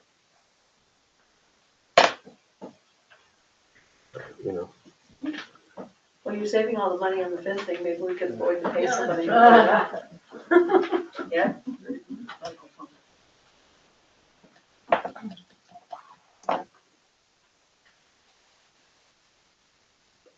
Get quotes on that instead. But that fencing's fairly new, isn't it? No. He used older stuff when he was. Well, it was donated to us to begin with, and it's been sitting on the ground for years at this point. Maybe before you accept the donation, you want to go look at it. The stuff on the ground is in really good shape, so. Even the stuff standing is really good. And you can hose it down. It's all galvanized chain link fence. Is he talking just the stuff that was donated that's on the ground, or the stuff that's standing as well? Is he trying to take Whatever we everything want. down? He's ripping it, it's all coming down. Because there's a lot of lumber there that you could still use too for it as well. He's willing to get rid of stuff. certainly worth investigating, so. Free is good. It's the best. That's right. Okay, other public comments? Charlie? I was just reading through Joyce's thing on the assessors. Yes. How do you get that plastic, Joe? Yeah, right. Yeah. That's what I said too. I mean, that was out to lunch. You know, I don't know that He much must about be it. busy. He must try and keep himself busy. Tim, Yep.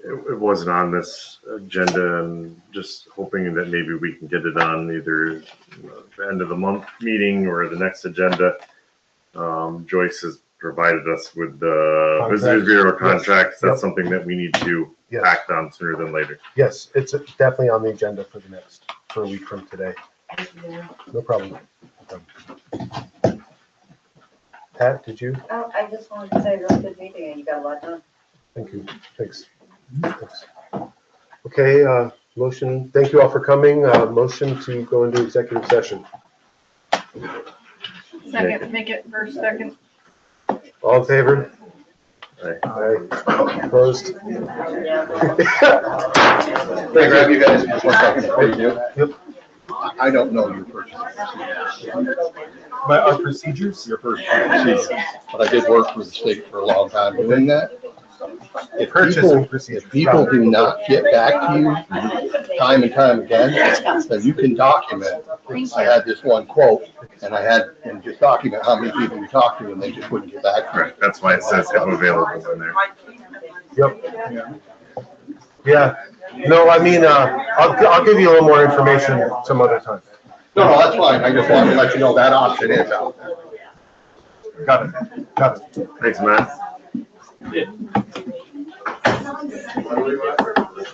You know, Charlie, next time you see me, I'll just hopefully we can catch up about it sometime in the future. Yeah, it's just, I did it for a long time, and that is acceptable. I think it's in our policy too.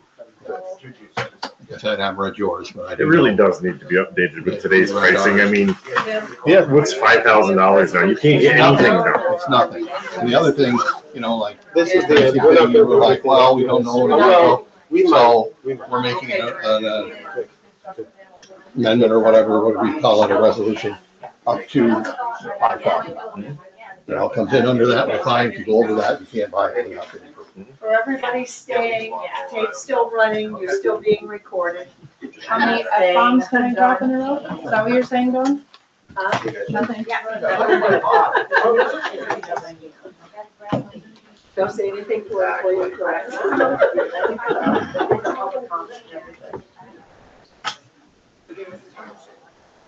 How are you, Nancy? Good.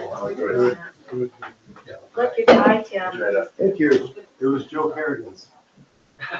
Oh, really? Yes. Oh, that's nice. Yeah, I cut my time short. Sorry. Cool. Fancy. There's 1,000 emails I have to look at, but we'll find it out. I gotta look at the stupid, Thanks for coming, Pat. Thanks for coming, Nancy. Thanks for coming. Okay. that's your quarter of it, but. Okay, you're going faster than I am. Yeah. It's interesting talking Getting about myself out here. My hips are so sore from working Right. gardens and Reiki. Oh, I tried to do it the other day, Saturday, but I couldn't walk Sunday without a Oh, you can't do that, Dawn. cane. Yeah. And Charlotte too. Charlotte won't give up. She Oh, keeps going. I'm not gonna. Yeah, but it's not I'm about just gonna let it giving, heal it's a little not more about giving before. up. Yeah. It's about using your time in the best way without negatively impacting the rest of your If I life. gave up my plants and my garden, Yeah. that would be giving up my life. Tell Jim to get out there and do it. Yeah. And tell him that you'll let him eat some of your tomatoes. I mean, I'm working on it about 3 hours a day.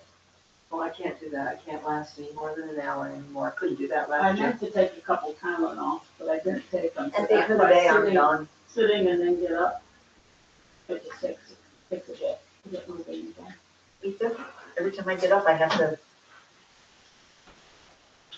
I walked down Marshall's the other day and I took 2 steps out onto the asphalt and my hip was out and Wow. so it's getting worse than I'm using it. Yeah, well, maybe you should have a cane. If your hips didn't get out sometimes, my God. Well, it's better than falling. Literally. And breaking. Nice to see you guys. Yeah. See you, Laura. I've already done that.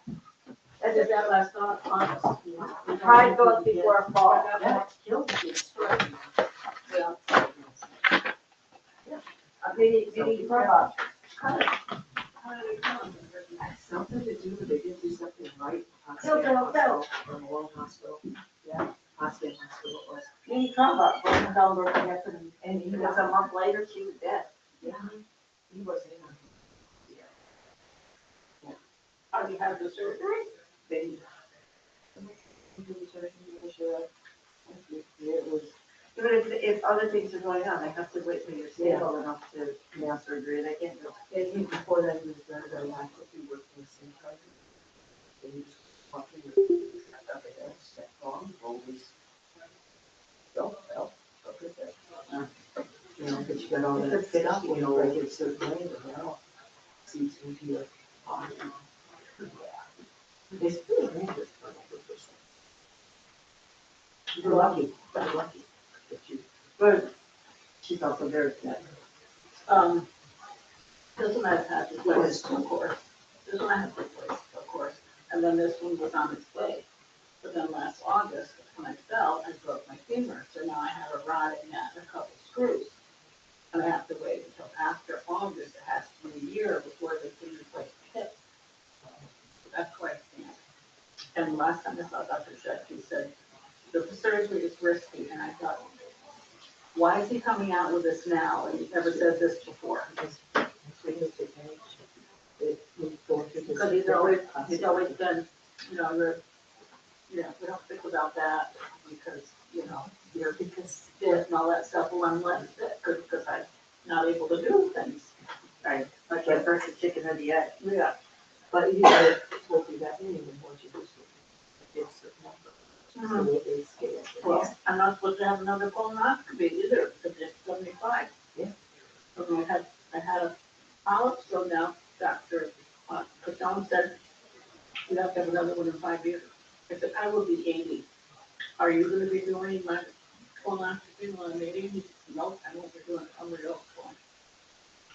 I figure if I'm 80 years old and I get a polyp and it expense cancer, so be it. You don't have that much time left anyway. I know, but cancer's not a very good way to go. No, it's not, but if you're not in health, Yeah. sprinkle something. I have a deal. I would go sleep at night. And really drink, well, that works. That works, that's the way I help myself, yeah. Mm-hmm. I know I have cancer in Are my, you lying about? Huh? Oh, no, you're not lying about. No, I'm not, I gotta wait for them, I'm just trying to, there's nobody in there. Oh, I know, I'm looking so forward to them.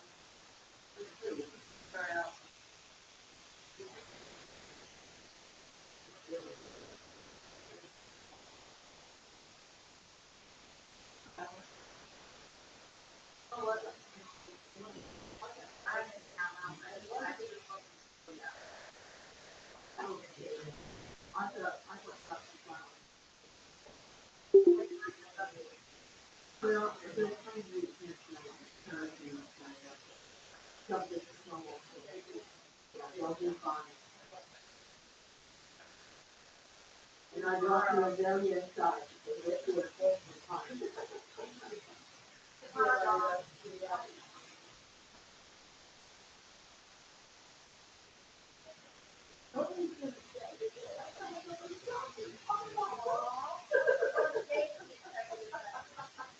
There.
No. All the fans. It's so hot in here particularly.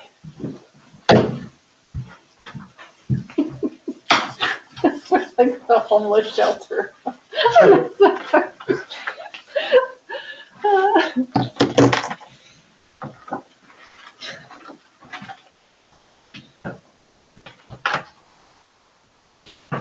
Okay, I'll make a motion to come out of executive session. I thought I accidentally grabbed it, so. Oh, second. Okay, all in favor? Aye. Hi. Opposed? Carries. I'll make a motion, or does someone want to make a motion authorizing me to sign Paul Dancott's retainer agreement? I'll make it. Is there a second? Second. Discussion? All in favor? Hi. Opposed? Carries. I'll make a motion to adjourn. Is there a second? Second. All in favor? Aye. Hi. Opposed? Carries. Okay. Thank you all. Good meeting. Once it got in gear, we got it.